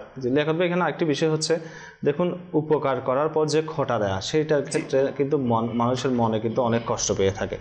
অর্থাৎ যাকে আপনি উপকার করেছেন সে তো আপনার থেকে জবরদস্তি করে উপকারটা নেয় নাই, আপনি করেছেন বলে সে করেছে আপনার কাছে, হতে পারে যে এরকম হতে পারে। কিন্তু বিষয় হচ্ছে যে আপনি পরবর্তীতে ওই ব্যক্তি যে উপকার করেছে সে যদি তাকে তার মনে কষ্ট দেয়, সেটার দিল আজারি করা, মন ভেঙে দেওয়া, সেটা তো অনেক বড় একটি অপরাধ। এখানে কি হাদিস শরীফের মধ্যে আছে না, ফরজ ইবাদতের পরে সবচেয়ে উত্তম আমল হচ্ছে মুসলমানের মনে খুশি প্রবেশ করানো, খুশি দাখিল করা। দেখেন আপনি খোঁটা দিয়ে মুসলমানের মন ভেঙে দিচ্ছেন, তাহলে আপনি চিন্তা করেন আপনার পেছনে যে রোজা, হজ, যাকাত যেগুলো করছেন, নামাজ যেগুলো পড়ছেন, এগুলো কি অবস্থা হবে? তো এখন আমরা বাস আমাদের এই মরণ ব্যাধিটা আমাদের মনের মধ্যে ঢুকে গিয়েছে যে খোঁটা দেওয়া। আল্লাহ তাআলা আমাদেরকে এটা থেকে হেফাজত করুক। আর আরেকটা বিষয় হচ্ছে যে মুমিনের যে বৈশিষ্ট্য আমরা ডেফিনেশন শুনেছি যে মুমিনরা কখনো আল্লাহ তাআলার সন্তুষ্টি ব্যতীত তারা কি করবে না, উপকার করবে না। তো এখন আমরা যদি মুমিন হতে চাই, আমাদের যে মুমিনের ডেফিনেশন আমরা কোরআনে পাক থেকে শুনেছি, আল্লাহ তাআলার রিজা, এটা বাপু শুধু উপকারের ক্ষেত্রে নয়, আপনি প্রত্যেকটা ক্ষেত্রে দেখেন যারা মুমিন তারা কখনো, এই যে আমরা 3 শ্রেণীর কথা বলেছি, তারা কখনো কি করবে না, মিথ্যা শপথ করবে না। তারা কখনো আপনার যেটা টাকলুর নিচে কাপড় পরিধান ব্যাপারে আছে তারা সেটা করবে না। কিন্তু আজ আমরা মুমিন হতে পারিনি বিধায়, আমরা প্রকৃত মুমিন যেটার ডেফিনেশন আছে সেটা হতে পারিনি বিধায় আমরা হয়তোবা উপকারের খোঁটা দিচ্ছি। তো আল্লাহ তাআলা কোরআনে পাকের মধ্যে যে মুমিনের ডেফিনেশন দিয়েছে, আমি তো মাদানী চ্যানেলের দর্শক প্রথমত আপনাদেরকে এটা বলবো যে কোরআনে পাকে আমাদেরকে যে ইরশাদ করা হয়েছে আমরা সেটির দিকে লক্ষ্য করি, যে আমরা মানুষদেরকে খাওয়াই কেবল আল্লাহ তাআলার সন্তুষ্টির জন্য, না তাদের থেকে কোনো প্রতিদান চাই, না কোনো কৃতজ্ঞতা। আপনার মনের মধ্যে যখন উপকার দেয়, আচ্ছা একটা বিষয় আমি এখানে বলি, যে যখন আপনি কোনো কাউকে কিছু দিবেন, দান খায়রাত করবেন, কারো উপকার করবেন, তখন আপনি নিজে নিজে এটা চেক করতে পারবেন যে এটা কি আসলেই আপনি আল্লাহ তাআলার রিজামন্দির জন্য করছেন নাকি মানুষকে দেখানোর জন্য করছেন। এটা কখন আপনার মনের মধ্যে আপনি এটা পরীক্ষা হয়ে যাবে, যখন আপনি দিচ্ছেন তখন কি আপনার মন, আপনার নফস এটা চাচ্ছে কিনা যে সে এটার কোনো বিনিময় দিক। আপনি যখন দেখবেন যে আপনার নফস এটা চাচ্ছে যে আমি যে উপকারটা এখন করেছি সে সেটার বিনিময়ে আমাকে দিক, তাহলে আপনাকে বুঝে নিতে হবে যে আমার এই দেয়ার মধ্যে আল্লাহ তাআলার কোনো রেজামন্দি নাই। যদি আল্লাহ তাআলার রেজামন্দি থাকতো তাহলে আপনার নফস এটা চাইতোই না যে আপনি এর বিনিময় পান, আপনি তার কৃতজ্ঞতা পান, সে আমাকে এর কৃতজ্ঞতা দিক বা না দিক, অর্থাৎ সে আমার শুকরিয়া আদায় করুক বা না করুক আমার কোনো যায় আসে না, কেননা আমি এটা আমার মালিকের রেজামন্দির জন্য করেছি, যার প্রতিদান আমি ইনশাআল্লাহ কিয়ামতের দিন পাবো। আল্লাহ তাআলা আমাদেরকে তৌফিক দান করুক, খোটা না দেওয়ার। দর্শক, আমাদের আরেকটি সেগমেন্টের সময় হয়ে গেছে, সেটি হচ্ছে সুস্থতার রহস্য। এই রমজান মাসে আমরা অনেকে বিভিন্ন রকম সমস্যায় ভুগে থাকি, তো সে বিষয়ে ইনশাআল্লাহ আমরা ডাক্তারের পরামর্শ নেব। আমাদের সঙ্গে যে ডাক্তার সাহেব আছেন ইনশাআল্লাহ তিনি আমাদেরকে আজকে ওনার মূল্যবান তথ্য দেবেন। জি, সুপ্রিয় দর্শকবৃন্দ, আপনারা জানেন যে আমরা আমাদের ইফতারি সবচেয়ে বড় আয়োজনের যে অংশটি থাকে তাতে আমরা একটা মাখানো একটা খাবার খাই, যাতে আমাদের ছোলা থাকে, পেঁয়াজু থাকে, বেগুনি থাকে, জিলাপি থাকে, সাথে অনেক ক্ষেত্রে অনেকে হয়তো মিহিদানা বা বুন্দিও অ্যাড করে থাকেন। এখন খেতে কিন্তু খুবই ভালো লাগে, এই বিষয়ে কোনো সন্দেহ নেই, এবং খুব মজা করে পরিবারের সবাই মিলেই খাই, এটাও খুব আনন্দের। আমরা অবশ্যই বিষয়টাকে আমরা অবশ্যই প্রাধান্য দিই এবং আপনাদের বিষয়টাকে আমরা অবশ্যই স্বাগত জানাই। তবে এক্ষেত্রে অবশ্যই মাথায় রাখতে হবে আপনি কী পরিমাণ তেল ব্যবহার করছেন। আপনারা সবাই ভালো করেই জানেন যে অতিরিক্ত তেল, যে কোলেস্ট্রল যেগুলো থাকে, যেই তেলগুলো আমাদের ক্ষেত্রে আমরা বাজারে যে প্রচলিত যে সয়াবিন তেল রয়েছে, সেই সয়াবিন তেলের যে ক্ষতিকর দিক তা আমরা সকলেই জানি। এই অতিরিক্ত তেলযুক্ত যে খাবারগুলো, যেমন পেঁয়াজু, যেমন আপনি বেগুনি, যে পরিমাণ তেল বাইরে থেকে, বিশেষ করে যদি বাইরে থেকে কেনা হয়, তার ক্ষেত্রে সেক্ষেত্রে আমি বলতে বাধ্য যে এগুলো অস্বাস্থ্যকর এবং আপনার শরীরের জন্য অসম্ভব ক্ষতিকর। আপনি চিন্তা করলেন যে আপনি তো বাইরের পেঁয়াজু বা বেগুনি খাবেন না, আপনি ঘরে বানানো পেঁয়াজু বেগুনি খাবেন, খুবই ভালো এই বিষয়টি। কিন্তু এইটার ক্ষেত্রে আপনাকে এটাও মনে রাখতে হবে যে অতিরিক্ত ভালো কোনো কিছু বেশি ভালো না। তাই ঘরে বানানো বলে যে বেশি করে খেতে হবে এটা কিন্তু আপনার জন্য কখনোই প্রযোজ্য নয়। যদি আপনার ডায়াবেটিস এবং হৃদরোগের রোগী হয়ে থাকেন তাহলে অবশ্যই এক্ষেত্রেও আপনার জন্য বারণ রয়েছে এবং পরিমিতভাবে খাওয়াটাও আপনার জন্য প্রয়োজনীয়। আপনি খাবেন সেটুকু তেলের খাবার, যেটুকু আপনার জন্য প্রয়োজন, যেটুকু ফ্যাট আপনার শরীরের জন্য লাগবে, আপনি সেটুকুই খাবেন। সেটুকু খাবারের মধ্যে এমন হতে পারে যে বেগুন হয়তো আপনি অর্ধেক খেলেন, পেঁয়াজ হয়তো আপনি একটা খেলেন, আপনি হয়তো বাকিদের মতো দুটা খেলেন না, কিন্তু আপনি আনন্দটাকে উপভোগ করলেন। আপনি আপনার পরিবারের সদস্যদের সাথে বসে একসাথে খেলেন, এই আনন্দটাকে গুরুত্ব দিন। আপনি কতটুকু খেলেন তার চাইতে বেশি জোর দিবেন কিভাবে খেলেন, কাদের সাথে খাচ্ছেন। এটাই আমার মনে হয় সবচেয়ে বড় বেশি আপনাদের প্রাধান্য দেওয়া উচিত। কারণ আমরা চাই আপনি ভালো থাকেন, সুস্থ থাকুন। আপনার সুস্থতা আপনার পরিবারের জন্য অনেক বড় সম্পদ। কারণ হেলথ ইজ ওয়েলথ, এই শব্দটা আমরা সকলেই জানি, ছোটবেলা থেকে পড়ে এসেছি। স্বাস্থ্য সকল সুখের মূল। পাশাপাশি এটাও আমাদের নতুন করে জানতে হবে যে অস্বাস্থ্য বা আপনার দুর্বল স্বাস্থ্য আপনার জন্য সকল অসুখের মূল এবং সকল অশান্তির মূল। কারণ কি, আপনারা দেখেন যে একটি পরিবারে যদি একটি সুস্থ সবল মানুষ থাকেন, সেই মানুষটি সেই পরিবারের জন্য কর্মক্ষম যেমন হতে পারেন, তেমনি সেই পরিবারের সম্পদ হিসেবে কাজে লাগবেন। কারণ এই মানুষটি পরিবারকে বিভিন্নভাবে সাহায্য করতে পারেন, তার আয় দিয়ে হোক, তার তার সামর্থ্য দিয়ে, তার বিভিন্ন কাজ দিয়ে সাহায্য করতে পারেন। কিন্তু যদি একটা দুর্বল মানুষ থাকেন, যেমন একটি অসুস্থ মানুষ যদি থাকেন, একজন হৃদরোগী থাকেন, একজন ডায়াবেটিসের রোগী থাকেন, এই রোগীটা বা এই মানুষটি স্বাভাবিকভাবে পরিবারের কাছে অবশ্যই বিশেষ কেয়ার পাবে বলে আমরা বিশ্বাস করি এবং এই মানুষটার প্রতি বিশেষ নজর দেওয়ার প্রয়োজন হয়ে পড়ে। যদি কোনো কারণে সেই মানুষটা নিজের ব্যক্তিগত অবহেলার কারণে পরিবার যদি কোনো কারণে বিপদে পড়ে যায় বা পরিবারের সদস্যরা যে কোনো কারণে বেশি আপনার ঝুঁকির মুখে পড়ে যায়, তবে আমরা অবশ্যই বলবো যে আপনার নিজে থেকেই সাবধান হওয়া উচিত। কারণ আপনি আপনার পরিবারকে ঝুঁকির মুখে ফেলতে পারেন না বা ফেলা উচিত নয়। আপনি রোগী হয়ে আপনার প্রতি আপনার পরিবারের যেই সহযোগিতা আপনি পেয়ে আসছেন, আমরা অবশ্যই আশা করি যে আপনার পরিবারের সদস্যরা আপনার প্রতি সবসময়ই সেই দৃষ্টিতেই রাখুক। তারা যেমন আপনার প্রতি দৃষ্টি রাখতে হবে, তেমনি পাশাপাশি আপনার নিজেকেও নিজের বিষয়ে সবসময় সচেতন থাকতে হবে। আপনাকে এমন কোনো কাজ করা চলবে না যে এই কাজটা আপনার পরিবারকে ঝুঁকি নিতে ফেলে দেবে। তাই আমি আশা করবো আমার প্রিয় হৃদরোগী এবং ডায়াবেটিস রোগীরা আপনারা আপনাদের সুশৃঙ্খল জীবনযাপন পদ্ধতি মেনে চলবেন, যাতে আপনি নিজে ভালো থাকবেন এবং আপনার পরিবারকে আপনি ভালো রাখার চেষ্টা করবেন। সাল্লু আলাল হাবিব সাল্লাল্লাহু তাআলা আলা মুহাম্মদ সাল্লাল্লাহু আলাইহি ওয়াসাল্লাম। দর্শক, আমরা খুব মূল্যবান পরামর্শ ডক্টর মিনহাজ সাহেবের কাছ থেকে শুনেছি। দর্শক, আসলে বিষয় হচ্ছে যে তিনি একটি কথা আমাদেরকে বলেছেন, আমরা অনেক সময় ইফতারিটাকে আমরা আনন্দের সাথে করি, অবশ্যই সেটা আনন্দ, এটা আল্লাহ তাআলা বলেছেন যে রোজাদারের জন্য কয়েকটি আনন্দ রয়েছে, তার মধ্যে একটি হচ্ছে ইফতারের সময়। তো এটা আমরা আমাদের পরিবার, আমাদের সন্তান, আমাদের স্ত্রী, আমাদের মা বাবা, ভাই বোন সবাইকে নিয়ে আমরা ইফতার করতে বসি, কিন্তু সেখানে আমরা কিছু এমন খাবার খেয়ে থাকি যেগুলোর কারণে আমাদের শরীরে যে রোজা রাখার কারণে আমরা যেই শক্তিটা সঞ্চয় করেছি, যে সুস্থতা আমাদের সঞ্চয় করেছি বা সুস্থতা অর্জন করেছি, সেটাকে আমরা আবার দুর্বল করে ফেলছি বা অসুস্থতার মধ্যে আমরা চলে যাচ্ছি। তাই দর্শক, আমাদের উচিত খাবার যেটা আমরা খাবো সেটা আমরা পরিমিত খাবো এবং সেটা আমরা যেন আমরা বেঁচে চলি। অর্থাৎ আমরা অনেকে হয়তো এটা বলতে পারেন যে আমরা খাই আর না খাই, যেটাই হোক না কেন মৃত্যু তো বরণ অবশ্যই করতে হবে, কিন্তু মৃত্যুবরণ করার চাইতে জি জি এরকমই বলে অনেকে, কিন্তু কথা হচ্ছে জি খাও ফুর্তি করো অনেকে বলে, কিন্তু বিষয় হচ্ছে খাওয়ার পরে যদি আমরা সুস্থ থাকতে পারি সেটাই হচ্ছে বড় জিনিস। আমি মৃত্যুবরণ করব অবশ্যই ঠিক আছে, কিন্তু আমাকে কষ্ট পেয়ে মৃত্যুবরণ যেন আমরা না করি, আসানির সাথে যেন আমাদের মৃত্যুটা হয়। আল্লাহ তাআলা আমাদেরকে নসিব করুন। দর্শক, বিষয় হচ্ছে আমাদেরকে অবশ্যই বাঁচতে হবে এবং সাথে সাথে সুস্থ থাকতে হবে ইবাদত করার জন্য। তো আমরা যে ডাক্তারের বিষয়ে পরামর্শ শুনেছি, ইনশাল্লাহ এরকম প্রতিদিন আমরা একটি করে টিপস আপনাদেরকে শোনাবো। দর্শক, আমাদের যে বিষয় আজকে আমরা সেই বিষয় হচ্ছে খোঁটা দেওয়া, ইনশাল্লাহ সেই বিষয়ে আমরা আসবো। এর আগে আমরা একটি নাত শরীফ শুনবো আমাদের মিনহাজ ভাইয়ের কাছ থেকে। অনেকক্ষণ ধরে তিনি বসে আছেন নিশ্চুপ শাহজাদার মতো, ইনশাল্লাহ তার কাছ থেকে আমরা একটি নাতে পাক শুনবো ইনশাআল্লাহ।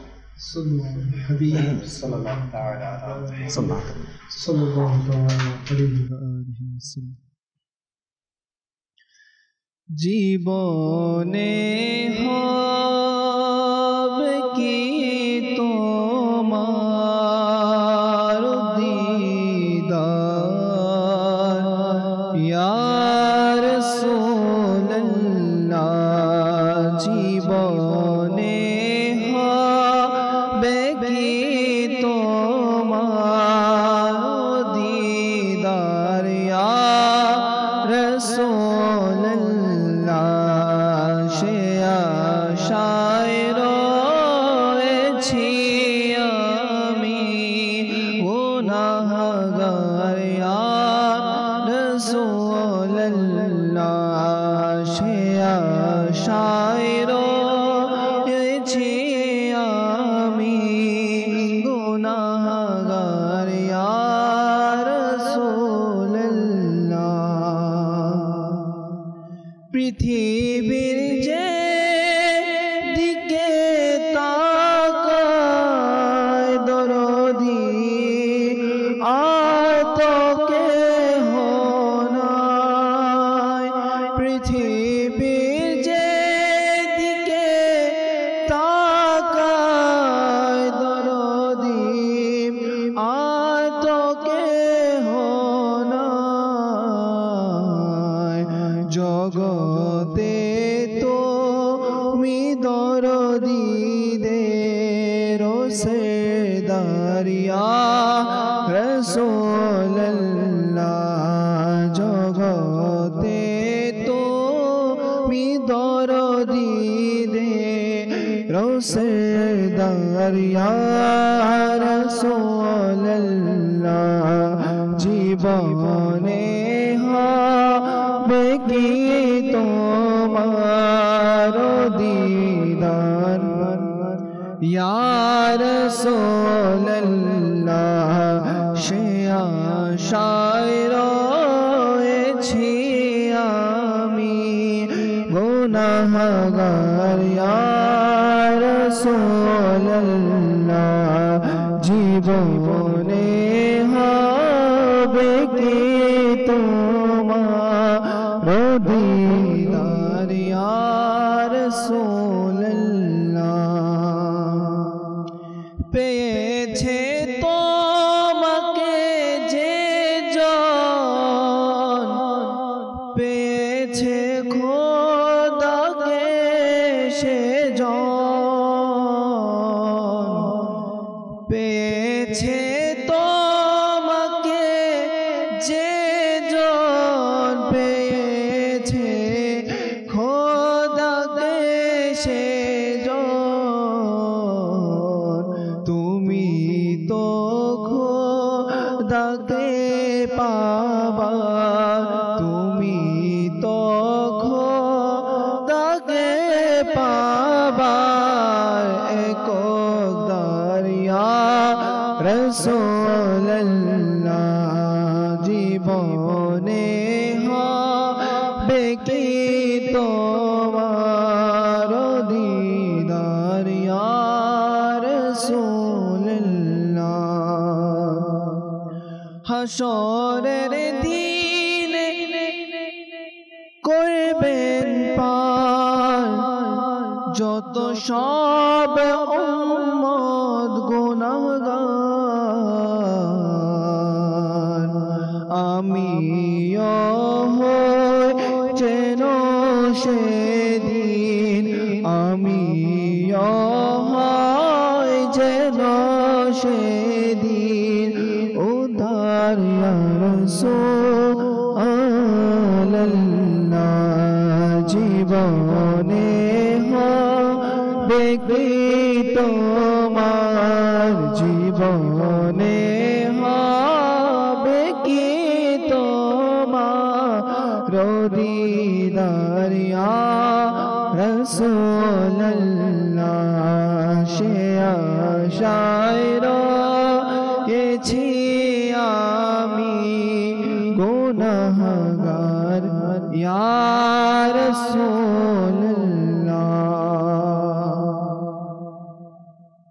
মাশাআল্লাহ। দর্শক, আল্লাহ তাআলা দোয়া করি যে আল্লাহ তাআলা আমার হুজুর পাক সাল্লাল্লাহু আলাইহি ওয়াসাল্লামের দিদার আমাদেরকে যেন বারবার নসিব করে এবং হুজুর পাক সাল্লাল্লাহু আলাইহি ওয়াসাল্লাম আমাদের উপর যেন রাজি হয়ে যায় এবং আল্লাহ তাআলা যেন আমাদেরকে বারবার মদিনা শরীফ দেখার তৌফিক দান করে। দর্শক, আমরা আমাদের যেই বিষয় নিয়ে আমরা আলোচনা করছিলাম, তো সেই বিষয় নিয়ে আমরা আবার যাবো ইনশাআল্লাহ আমাদের লিয়াকত ভাইয়ের কাছ থেকে। বাপু, একটা হচ্ছে মানুষ দুনিয়াতে চিরস্থায়ী নয়। জি, সবাই আমরা ধীরে ধীরে এই দুনিয়া থেকে যাওয়ার সময়ের দিকে ধাবিত হচ্ছি। জি, এই দুদিনের দুনিয়ায় বাপু একে অপরের মধ্যে মনোমালিন্য করে একে অপরের সাথে এই বিষয়গুলো নিয়ে ডিসকাস করে একে অপরের সাথে খোটা দিয়ে কেন আমি আমাদের আখিরাতকে বরবাদ করছি? জি, দেখুন, একটা মুসলমানের অন্তিম যে স্থান সেটা হচ্ছে কবর। এই দুনিয়া থেকে তো চলে যেতেই হবে, আর তার মঞ্জিল হচ্ছে জান্নাত। একটা মুসলমানের জান্নাত, যদি সে ভালো কাজ করে তাহলে জান্নাত পাবে, আর যদি এখানে বদ আমল করে তাহলে জাহান্নামের অধিকারী হবে। জি। এখন বান্দা কেন এটা চিন্তা করে না যে আমি আমার ক্ষণস্থায়ী এই দুনিয়ার জন্য, দুনিয়ার সামান্য তৃপ্তি পাওয়ার জন্য, দুনিয়ার মানুষকে নিচু দেখানোর জন্য কেন আমি আমার চিরস্থায়ী আখিরাতকে বরবাদ করে দিচ্ছি? কেন আমি আমার চিরস্থায়ী জাহান্নাম থেকে দূরে চলে যাচ্ছি? আমার মনের মধ্যে বাপু যদি এই আল্লাহ তাআলার খৌফ নামক বিষয়টা থাকতো, তাহলে কখনো আমি মানুষের উপকার করে খোটা দিতাম না। আজ আমি হয়তোবা তার সে দুর্বল বিধায়, আসলেই তো দুর্বল না, যাকে আমি উপকার করছি সে আমার চেয়ে অবশ্যই দুর্বল, যার কারণে হয়তোবা আমি তাকে খোটা দেওয়ার মতো একটা পাওয়ার আমার মধ্যে কাজ করে যে না, সে কিছু বলতে পারবে না, সে আমার দ্বারস্থ হয়েছে, আমি তার দ্বারস্থ হইনি, সে আমার উপকার নিয়েছে, আমি তার উপকার নেইনি। এই মাইন্ড যখন আমার মধ্যে কাজ করতেছে, তখন আমি একটা ব্যক্তিকে খোটা দিচ্ছি। আর এই খোটা দেওয়ার ফলে মানুষের কাছ থেকে যে আমার পজিশন দূরে চলে যাচ্ছে, জান্নাত থেকে যে আমি দূরে চলে যাচ্ছি, এই এহসাসটুকু আমার হচ্ছে না। আর জি, সেই অনুভূতিটা আমাদের কাছে নাই। হ্যাঁ, এই অনুভূতিটা নাই। আর যখন দেখা যাচ্ছে যে বাপু যে মানুষের উপকার করে এরপর খোটা দিয়ে আমি দুনিয়ার মধ্যে সেই উপকারের প্রতিদান, তো এখানে কিন্তু একটা কোরআনে পাকের আয়াত আমরা বলেছি, সেই কোনো কিছু হস্তগত করতে পারে না। হস্তগত করা মানে কি, সে যা দান খয়রাত দিয়েছে তার সওয়াবও কিন্তু সে পাচ্ছে না। অর্থাৎ সে উল্টো তার দান খয়রাতের যে সওয়াব আছে সেটা কেউ নষ্ট করে দিচ্ছে, নষ্ট করছে। জিনিসও গেল, দান খয়রাতও গেল, জি, মানুষের মনোমালিন্য হয়ে গেল। তো সেখানে এখন মাদানী চ্যানেল দর্শক আপনাদের চিন্তা করা উচিত, আমাদের চিন্তা করা উচিত যে আমরা যে মানুষের উপকার করছি, উপকার করার মতো একটা সৌভাগ্য আমাদের হয়েছে, কেন আমি সেটাকে ব্যর্থ করে ফেলছি, বৃথা করে ফেলছি? উপকার দিয়ে সেটাকে কেন খোটা দিয়ে নষ্ট করে ফেলছি? এই কয়জনেরই বা সৌভাগ্যে জুটে? আজ দেখুন এই মহামারীর যুগে যারা উপকার করার মতো সামর্থ্য ছিল তারাও আজ মানুষের উপকার নিচ্ছে। জি জি বাপু, আল্লাহ তাআলা কাকে কখন কি বানিয়ে দেয় সেটা কেউ বলতে পারে না। কাকে কখন কোন স্ট্যাটাস থেকে কোন স্ট্যাটাসে নিয়ে আসে কেউ বলতে পারে না। কাল পর্যন্ত যে চিন্তা করেছিল আমি অনেক অঢেল সম্পদের মালিক, আজ রাতের মধ্যে তার সম্পদ কোত্থেকে কোথায় চলে গেল। আমরা দেখি বিশিষ্ট ব্যবসায়ীরা আজ যখন এই মহামারীর মধ্যে তারা গ্রেফতার হয়ে যাচ্ছে, তাদের লক্ষাধিক টাকা সেখানে চলে যাওয়ার পরও তাদের প্রাণটুকু তারা বাঁচাতে পারছে না। সেই প্রাণটুকু আল্লাহ তাআলা নিয়ে যাচ্ছে। কিন্তু সেই অর্থ যতদিন ছিল, সেই অর্থ যদি তারা মানুষের উপকারে কাজে লাগাতো তাহলে হয়তোবা তাদের কিছুটা হলেও এই অর্থ কাজে আসতো। আর যারাও এই অর্থকে কাজে লাগাচ্ছে তারাও খোটা নামক মরণ ব্যাধির নাম দিয়ে সেই অর্থকে তারা বৃথা করে ফেলছে, উপকার করেও বৃথা করে ফেলছে, তাদের যে স্বভাবটা আছে সেটাকে ব্যর্থ করে ফেলছে। তো আমাদের উচিত আমরা যাতে উপকারের খোটা না দেই, উপকার করে যাতে সেটাকে ভুলে যায়। আল্লাহ তাআলা আমাদেরকে তৌফিক দান করুন। দর্শক, আমরা আরেকটি সেগমেন্টের জন্য অনেকে হয়তো অপেক্ষায় আছেন, সেটি হচ্ছে আমাদের এটা হচ্ছে ফয়জানের দোয়া, অর্থাৎ দোয়ার ফজিলত নিয়ে। যে আমরা অনেক সময় দোয়া করি কিন্তু অনেকে আমরা দোয়া সম্পর্কে আমাদের ভালো ধারণা নেই বা দোয়া করতে জানি না।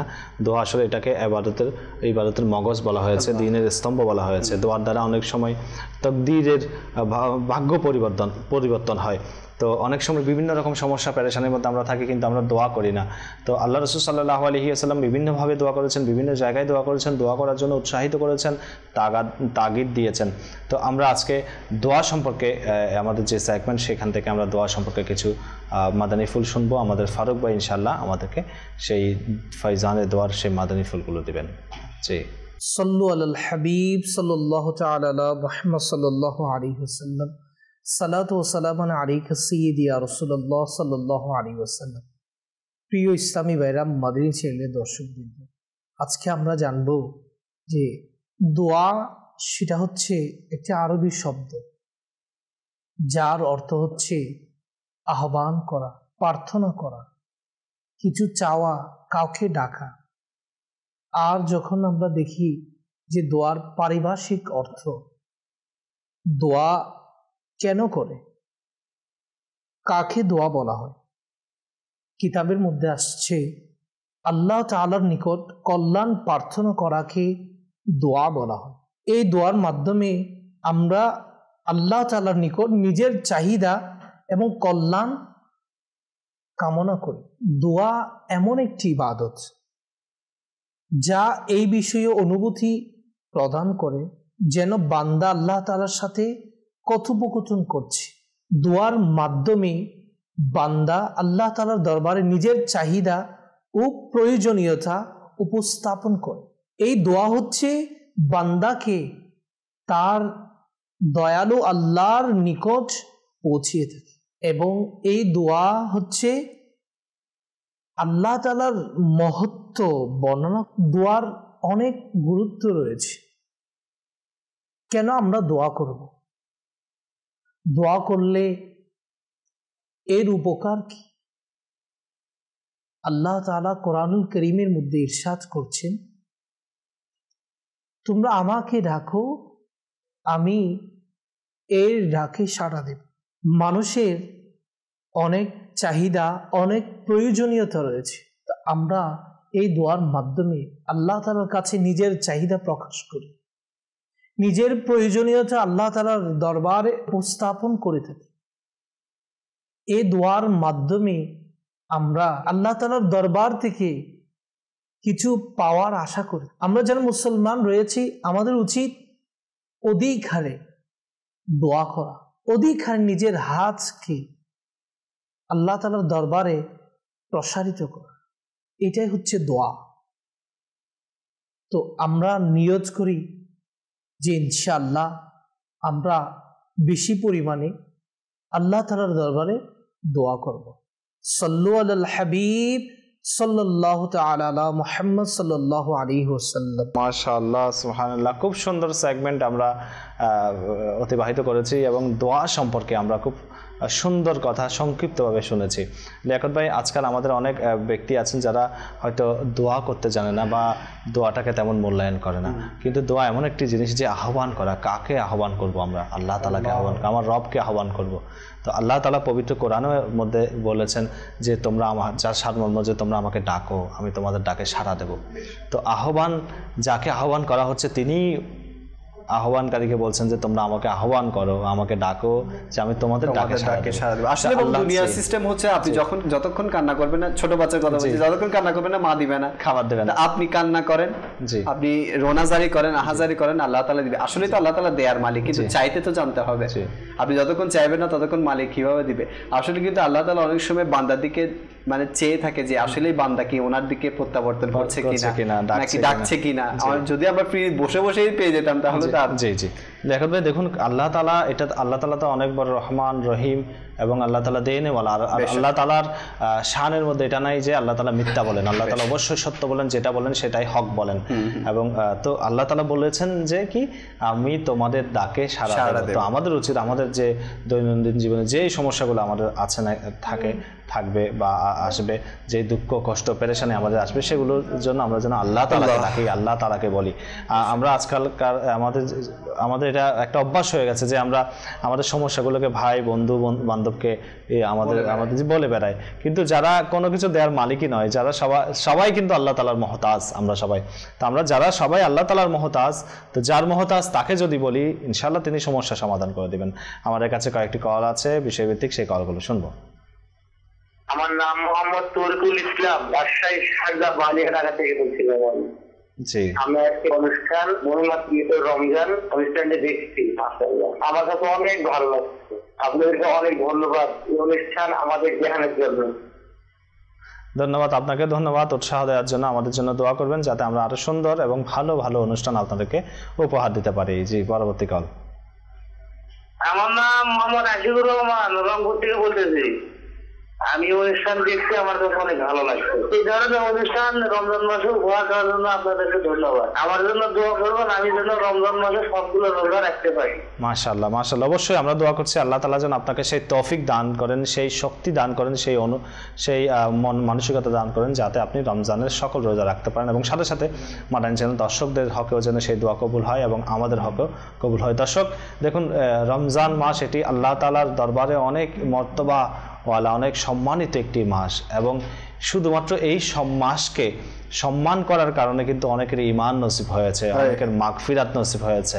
তো তাই আমাদের উচিত যে এই রমজান মাস পাওয়ার পর আমরা সেটাকে যেন আমরা হেলাই, এটাকে আমরা যেন উদাসীনতার মধ্যে ব্যয় না করি, এবং এই রমজান মাসে যেন আমরা আমাদের রোজাগুলোকে সঠিকভাবে রাখার খুবই চেষ্টা করি। আশ্চর্যের বিষয় বাপু, অমুসলিমরা ঈমানের দৌলত পেয়ে গেছে শুধু রমজানকে সম্মানিত করার কারণে। আমরা মুসলমান হয়ে রমজানের মাহাত্ম্য আমরা বুঝতেছি না, এটাকে আরো অসম্মান করছি, আরো খুল্লাম আমরা গুনাহ করছি। আর খানা পিনা তো আছে, অনেক সময় আমরা এখন যেটা মহিলারা পরে বোরকা, সেটা এখন হোটেলের মধ্যে বোরকা পরিয়ে আমরা খাবারের হরদম লাগিয়ে দিয়েছি। তো আসলে অমুসলিমরা যদি সামান্য এহতারাম করার কারণে, সম্মান করার কারণে যদি ঈমানের দৌলত পেয়ে যায়, আর আমরা তো ঈমানের দৌলত পানেওয়ালা, আমরা পেয়ে গিয়েছি, আমরা কেন ওইটা থেকে সবক নিচ্ছি না যে আমরা তো মুসলমান হয়ে কিভাবে আমরা ফরজ রোজা থেকে দূরে আছি? আমরা দুনিয়ার সকল কিছু পাবো করতে পারি, কিন্তু রোজার বেলায় আসলে আমাদের টায়ার্ড লাগে, ক্লান্ত লাগে, আমার অমুক আছে তমুক আছে সে আছে। আর এখানে বলেছে, আমি কিছুদিন আগে মাদানী চ্যানেল শুনেছি, বলছে রোজা রাখলে রোগ প্রতিরোধ ক্ষমতা আরো বেড়ে যায়। জি জি। মানুষ মনে করছে আমি খিদা, আমার মানে খাবার থেকে দূরে আছি, হয়তো আমার শক্তি কমে যাচ্ছে, আসলে না। আমার খাবার খেলে যতটুকু না আমার রোগ প্রতিরোধ ক্ষমতা, তো আমার খাবার কারণে অনেক সময় ভেজাল হয়, ডিস্টার্ব হয়ে যায়, কিন্তু বলা হচ্ছে যে রোজা রাখলে, রমজানের 1 মাস যে রোজা রাখবে তার রোগ প্রতিরোধ ইমিউন সিস্টেম আরো বেড়ে যাবে। মাশাআল্লাহ মাশাআল্লাহ। দর্শক আসলে আল্লাহ তাআলা আমাদেরকে, আল্লাহ তাআলা স্রষ্টা এবং আমরা হচ্ছে আল্লাহ তাআলা সৃষ্টি। কোন জিনিসটা আমাদের জন্য ভালো সেটা আল্লাহ তাআলা অবশ্যই ভালো করে জানেন। তো সেই জন্য আল্লাহ তাআলা আমাদেরকে রোজা দিয়েছেন এবং রোজার কারণে আমাদের দিন এবং দুনিয়ার অনেক ফায়দা রয়েছে। এবং বিশেষ করে কিয়ামতের দিন একটি মেজবানের আয়োজন করা হবে এবং সেই মেজবানটি সেটি হবে আল্লাহ তাআলার জন্য যারা রোজা রেখেছেন, যারা রোজাদার, তাদেরকে সেই মেজবানি খাওয়ানো হবে। যেদিন এক ফোঁটা পানি পাওয়া যাবে না, যেদিন তামার জমিন হবে, মাথার উপরে সূর্য থাকবে এবং নিজের গুনাহের কারণে মানুষ পেরেশান থাকবে, অস্থির থাকবে, পানির পিপাসায় জিহ্বা বের হয়ে যাবে, ওই সময় আল্লাহ তাআলার হুকুমে এই রমজান মাসে যারা রোজা রেখেছেন তাদের জন্য আল্লাহ তাআলা মেজবানির ব্যবস্থা করেছেন।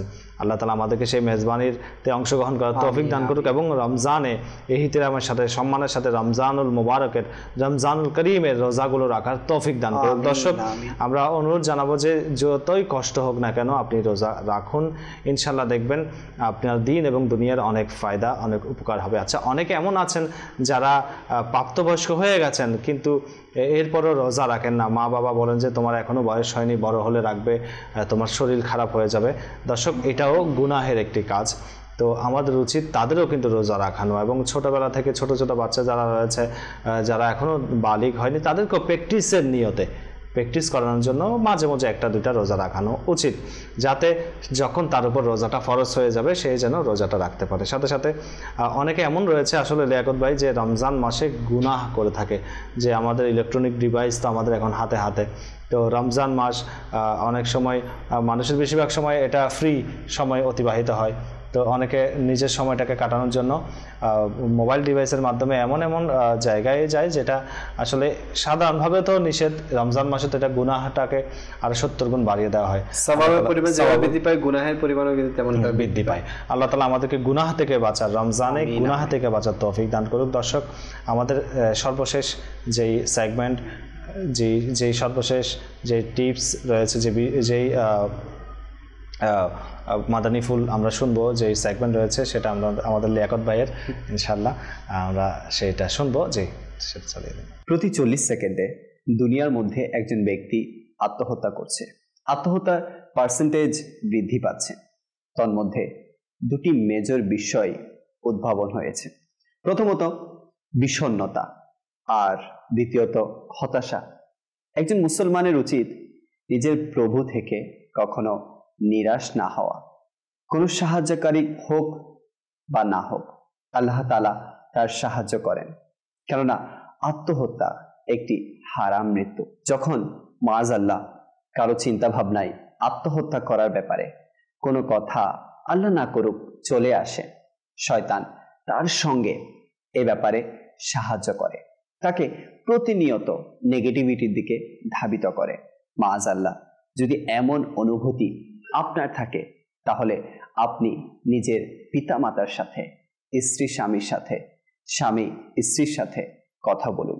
তার কথা যদিও গ্রহণযোগ্য না, কিন্তু আপনি তাকে বকাঝকা আর তাকে অবহেলা করার পরিবর্তে আপনি তাকে বোঝানোর, তাকে মোটিভেট করার, ধনাত্মক পজিটিভ কথাবার্তা বলার চেষ্টা করুন। আর তাকে কিছু সময় দিন, তাকে এটা উপলব্ধি করান তুমি একা নও, আমরা তোমার সঙ্গে আছি। আত্মহত্যা করা কোনো ভালো কাজ নয়, এটা হারাম, আল্লাহ তাআলাকে অসন্তুষ্ট করার মতো কাজ। আমাদের আল্লাহ তাআলাকে সন্তুষ্ট করা উচিত। দর্শক, আল্লাহ তাআলা আমাদেরকে এরকম বিমারি থেকে বাঁচার তৌফিক দান করুক। দেখুন, আমরা লিয়াকত ভাইয়ের কাছ থেকে শুনেছি যে আত্মহত্যার ব্যাপারে এটা কবিরা গুনাহ এবং অনেক বড় একটি গুনাহ, এবং এই গুনাহের কারণে বলা হচ্ছে যে মানুষ জাহান্নামে যাবে। এবং হাদিসে পাকের মধ্যে এসেছে যে ব্যক্তি যেভাবে নিজের আত্মহত্যা করবে সে ব্যক্তি কিয়ামত পর্যন্ত কবরে ওভাবেই আত্মহত্যা করতে থাকবে। তো এটা হচ্ছে তার শাস্তি। কেউ যদি মনে করেন বিষ পান করে আত্মহত্যা করেছে, তাহলে সে কিয়ামত পর্যন্ত শুধু বিষ পান করতে যাবে, অর্থাৎ এটার যে কষ্ট সেটা সে কিয়ামত পর্যন্ত অনুভব করতে থাকবে। তো অনেকে আসলে এই আত্মহত্যা, লিয়াকত ভাই আপনার বিষয়টা নিয়ে আসলে আমি কথা বলছি যে অনেকে এমন রয়েছে যে আত্মহত্যা করে এটার জন্য যে অনেক সময় মানসিক প্রেশারের কারণে, এখানে বিষণ্ণতার কারণে, বিশেষ করে মানসিক প্রেশার, যে অনেকে হয়তো লেখাপড়া করছে, তো তাকে তার মা বাবার পক্ষ থেকে তাকে চাপ দেওয়া হয় যে তোমাকে ভালো রেজাল্ট করতে হবে। তো এখন সে কি করে, অনেক সময় ভালো রেজাল্ট করতে পারেনি, হয়ে গেছে কি খারাপ রেজাল্ট হয়েছে, তো এখন মা বাবার কাছ থেকে বকা শুনেছে, পরবর্তীতে সে আত্মহত্যা। এটা শুধু এটা বাবা, আমি প্র্যাকটিক্যাল এক্সাম্পল, আমি আমাদের যখন ম্যাট্রিক পরীক্ষার রেজাল্ট দিয়েছিল, তো রেজাল্ট যখন পাবলিশ হয়েছিল, তো এক মেয়ে তার আশানুরূপ ফলাফল হয়নি, সে পুকুরে গিয়ে ঝাঁপ দিয়েছে আমার বেচের সময়। আচ্ছা, মানে আশানুরূপ তার যে রেজাল্ট আসার কথা সেটা হয়নি, সে পুকুরে গিয়ে ঝাঁপ দিয়েছে, অর্থাৎ আত্মহত্যা করার চেষ্টা করেছে বাপু। মানে এটা আপনি যেটা বলতে চাচ্ছেন যে এটা একটা হচ্ছে বাবা মার যে আশা, এটাও না করা উচিত। অর্থাৎ পিতা মাতাকেও চিন্তা করা উচিত যে আমার ছেলে মেয়েকে আসলে আমি যেটা এক্সপেক্ট করছি, আমি যেটা আমার ছেলে মেয়েদেরকে আশা করছি, সেটা কি সে পারবে কিনা। আসলে মেধাটা কিন্তু একই রকম না, কিন্তু চাপিয়ে দেয়। জি, এখন সেই বেচারা কি করবে, মা বাবার তো কথা রাখতেই হয়। এখন সে চিন্তা করে যে না, আমার মা বাবা তো অনেক আশা নিয়ে বসে আছে, এখন আমার দ্বারা যদি এটা না হয় তাহলে আমার কি হবে। আচ্ছা, আমি আজকের বিষয়টাই নিয়ে নিই আপু। যখন একটা মানুষকে খোঁটা দিতে দিতে দিতে দিতে মানুষের ডিপ্রেশন চলে আসে, যে আমি যখন একটা মানে মানুষ থেকে কথা শুনছি, কেন আমি এরকম, কেন আমি এরকম, অনেক গরিবরাও কিন্তু আত্মহত্যার শিকার হয়ে যায়। তারা যখন এরকম শুনতে থাকে যে কেন আমাকে এটা শুনতে হচ্ছে, মানসিক ডিপ্রেশন চলে আসে, তখন তারাও কিন্তু এই আত্মহত্যার মতো মারাত্মক ব্যাধিটা, মারাত্মক যে একটা রোগ, এটার মধ্যে গ্রেফতার হয়ে যায়। এই উপকারের খোটা বিষয়টা বেশিরভাগ এখন যেটা আমাদের সমাজে পরিলক্ষিত হচ্ছে, যেটা উঠে আসছে, সেটা হচ্ছে বিয়ের সিজনে। আজকে কোনো একটা বেশিরভাগ মেয়েদের বিয়েতে হয় কি, যেমন এখন বিয়েগুলো অনেক হয়ে গেছে কঠিন আমাদের সমাজের মধ্যে, মানে বেশিরভাগ মেয়েদের ক্ষেত্রে চাপ বেশি হচ্ছে, মেয়েদের উপর চাপ প্রয়োগ বেশি করা হয়, এটা দিতে হবে সেটা। এখন তারা থাকে অনেক রকমের ডিপ্রেশনের মধ্যে, অনেক টেনশনের মধ্যে থাকে মেয়ের বাবা। সে কি করে মানুষের দ্বারস্থ হয়ে যায়, যখন তার কাছে যারা তো সামর্থ্যবান তারা দিতে পারে, মেয়েদেরকে ধুমধামের সাথে বিয়ে দিতে পারে, যদিও বা এগুলো অপচয় অহেতুক কাজ, কিন্তু দিয়ে দেয়। তো ওই দিয়ে যারা দিচ্ছে তাদের কারণে গরিবদের উপর পর্যন্ত এফেক্ট আসতেছে। বড় লোকরা করতে পারতেছে, তোমরা কেন করতে পারবে না? বড় লোকরা তার মেয়েকে এভাবে দিচ্ছে, তোমরা কেন দিতে পারবে না? আমাদের সমাজের সিস্টেম হয়ে গেছে এটা। এখন গরিবের মা বাবা কি করে, এরাও বলে যে না, আমারই তো মেয়ে, আমি কেন আমার মেয়েকে দিব না, আমার মেয়ে ওখানে কেন সুখে শান্তিতে থাকবে না। তো তার মাথার মধ্যে এটা ঘুরতে ঘুরতে সে মানুষের দ্বারস্থ হয়। তখন মানুষের দ্বারস্থ হয় যখন একটা মানুষ তাকে আজ উপকার করছে, তার মুসিবতের সময় কোনো একটা সময় গিয়ে সে যখন উপকারটা দেখিয়ে দেয়, তখন এই মানুষের গরিবের মনের মধ্যে খায় চোট, তার মনের মধ্যে একটা কষ্ট দাগ বসে যায়। এই কষ্টের দাগ যখন আস্তে আস্তে বসতে বসতে এই কথাটা বারবার এই আজকে একজন থেকে শুনতেছে, অন্যদিন আরেকজন থেকে শুনবে, যখন শুনতে তার মনের মধ্যে, তার মাথার মধ্যে একটা চাপ সৃষ্টি হয়, তখন সেই চাপ গিয়ে ওই আত্মহত্যা নামক একটা মরণ ব্যাধির মধ্যেও কিন্তু চলে যায় অনেক গরিবের ক্ষেত্রে। তো এটার ক্ষেত্রে আমি যারা দেয় খোটা তাদেরকে বলবো যে এই খোটা থেকে বিরত থাকেন। আপনার খোটার কারণে যদি একটা মানুষ এরকম একটা গুনাহ, কাবিরা গুনাহ, আপনি যেটা বলছেন যে কবরের মধ্যে ওইটা যেভাবে সে আত্মহত্যা করবে, মৃত্যুবরণ করবে, ওই জিনিসটাই কবরের মধ্যে সে মানে কিয়ামত পর্যন্ত সেটা করতে থাকবে। এখন আপনি চিন্তা করেন যার কারণে হচ্ছে, সেও কি গুনাহগার হবে না? দেখো অনেকে আসলে মনে করে যে আমি যদি মারা যাই, হয়তো আমি আমার সবকিছু শেষ, আমার সমস্যাগুলো হবে না, আমি যে এখন মানসিক সমস্যায় ভুগছি বা যে সমস্যায়, যে টেনশনের মধ্যে আছি, সেই টেনশনটা চলে যাবে। আসলে যাবে না। এটা তো যারা পরকাল বিশ্বাস করে না, পরকাল বলতে যারা পরকাল বিশ্বাস করে না, তাদের জন্য এটা। কিন্তু এটা নয়, এটা আপনি এখন যে অবস্থা আছেন, ভালো আছেন, পরবর্তীতে যে মুহূর্তটা সেটা আরো খারাপ মুহূর্ত। হ্যাঁ, ওরকম যে যারা নেককারদের জন্য তো অন্য বিষয়, কিন্তু নেককার কখনো আত্মহত্যা করতে পারে না। এবং বিশেষ করে লিয়াকত ভাই, আপনি কোনো আলিম সমাজকে, যারা দ্বীনি কাজের সাথে সম্পৃক্ত আছেন, তাদেরকে কখনো দেখবেন যে আত্মহত্যা করেছে। যারা এই কাজের মধ্যে নাই বা এই জিনিসগুলোর মধ্যে নাই, অর্থাৎ দিন থেকে দূরে রয়েছে, তাদেরকে কিন্তু আপনি দেখবেন সবসময় তারা আত্মহত্যা করেছে বা এই সমস্যা করেছে, ওই সমস্যা করেছে। তো যাই হোক, আল্লাহ তাআলা আমাদেরকে পানাহ দান করুক। লিয়াকত ভাই, বিশেষ হচ্ছে আরেকটি বিষয় হচ্ছে যে আত্মহত্যা, এই জিনিসটা কিন্তু আজকাল আমাদের সমাজের মধ্যে বেশি দেখা যাচ্ছে। বিশেষ করে আমরা যদি আমাদের ওয়েস্টার্ন দেশগুলোর মধ্যে যাই বা আমাদের মুসলিম রাষ্ট্র ছাড়া অন্য রাষ্ট্রগুলোর মধ্যে যাই, তাদের কাছে কিন্তু আত্মহত্যার প্রবণতাটা বেশি। আমি দেশের বাইরে গিয়েছিলাম একবার, তো সেখানে একজন দাওয়াত ইসলামের কাজে, সেখানে একজন ইসলামী ভাই, তিনি জাপানে থাকেন। তো তার সাথে কথা হয়েছে। তো কথা হতে হতে তিনি বললেন যে জাপানের মধ্যে, মানে ওই দেশটার মধ্যে যে আত্মহত্যার প্রবণতাটা বেশি ওদের কাছে। তো কীরকম সেটা তারা বলছে যে এখানে ট্রেন আছে, ট্রেনের পাশে তারা গিয়ে রোডের পাশে গিয়ে দাঁড়িয়ে থাকে, মানে মনের মধ্যে কোনো ব্যথা আসছে বা দুঃখ আসছে, কোনো সমস্যা হয়েছে, রাস্তার পাশে গিয়ে দাঁড়িয়ে আছে, যখন ট্রেন আসছে হঠাৎ করে সে মানে সেখানে পড়ে গেছে, ট্রেনটাকে দুটুকরো করে দিচ্ছে। এটা অহরহ তাদের কাছে সেই ঘটনাগুলো ঘটে থাকে। কিন্তু মুসলিম দেশগুলোর মধ্যে যদি আপনি দেখেন বা যারা ইসলামের সাথে রিলেটেড তাদের কাছে সমস্যাগুলো কিন্তু নাই।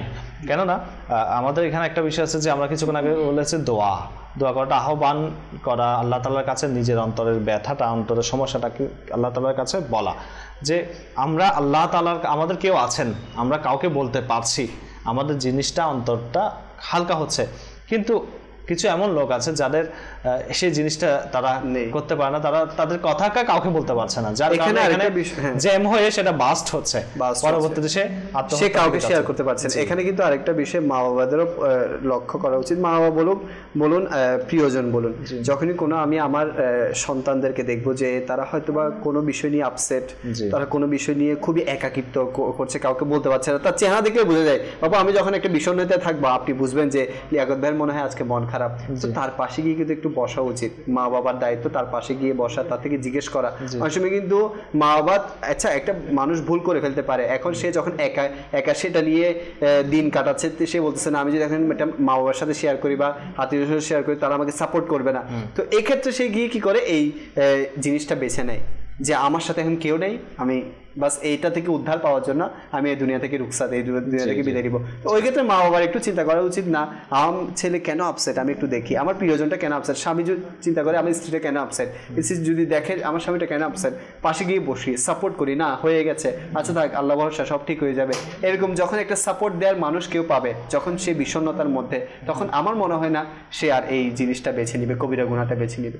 তো আল্লাহ তাআলা আমাদের সবাইকে বুঝায় তৌফিক দান করুক। আজকে যেটা বিষয় খোটা, আল্লাহ তাআলা এই মরণ ব্যাধি থেকে আমাদেরকে হেফাজত করুন। আমিন।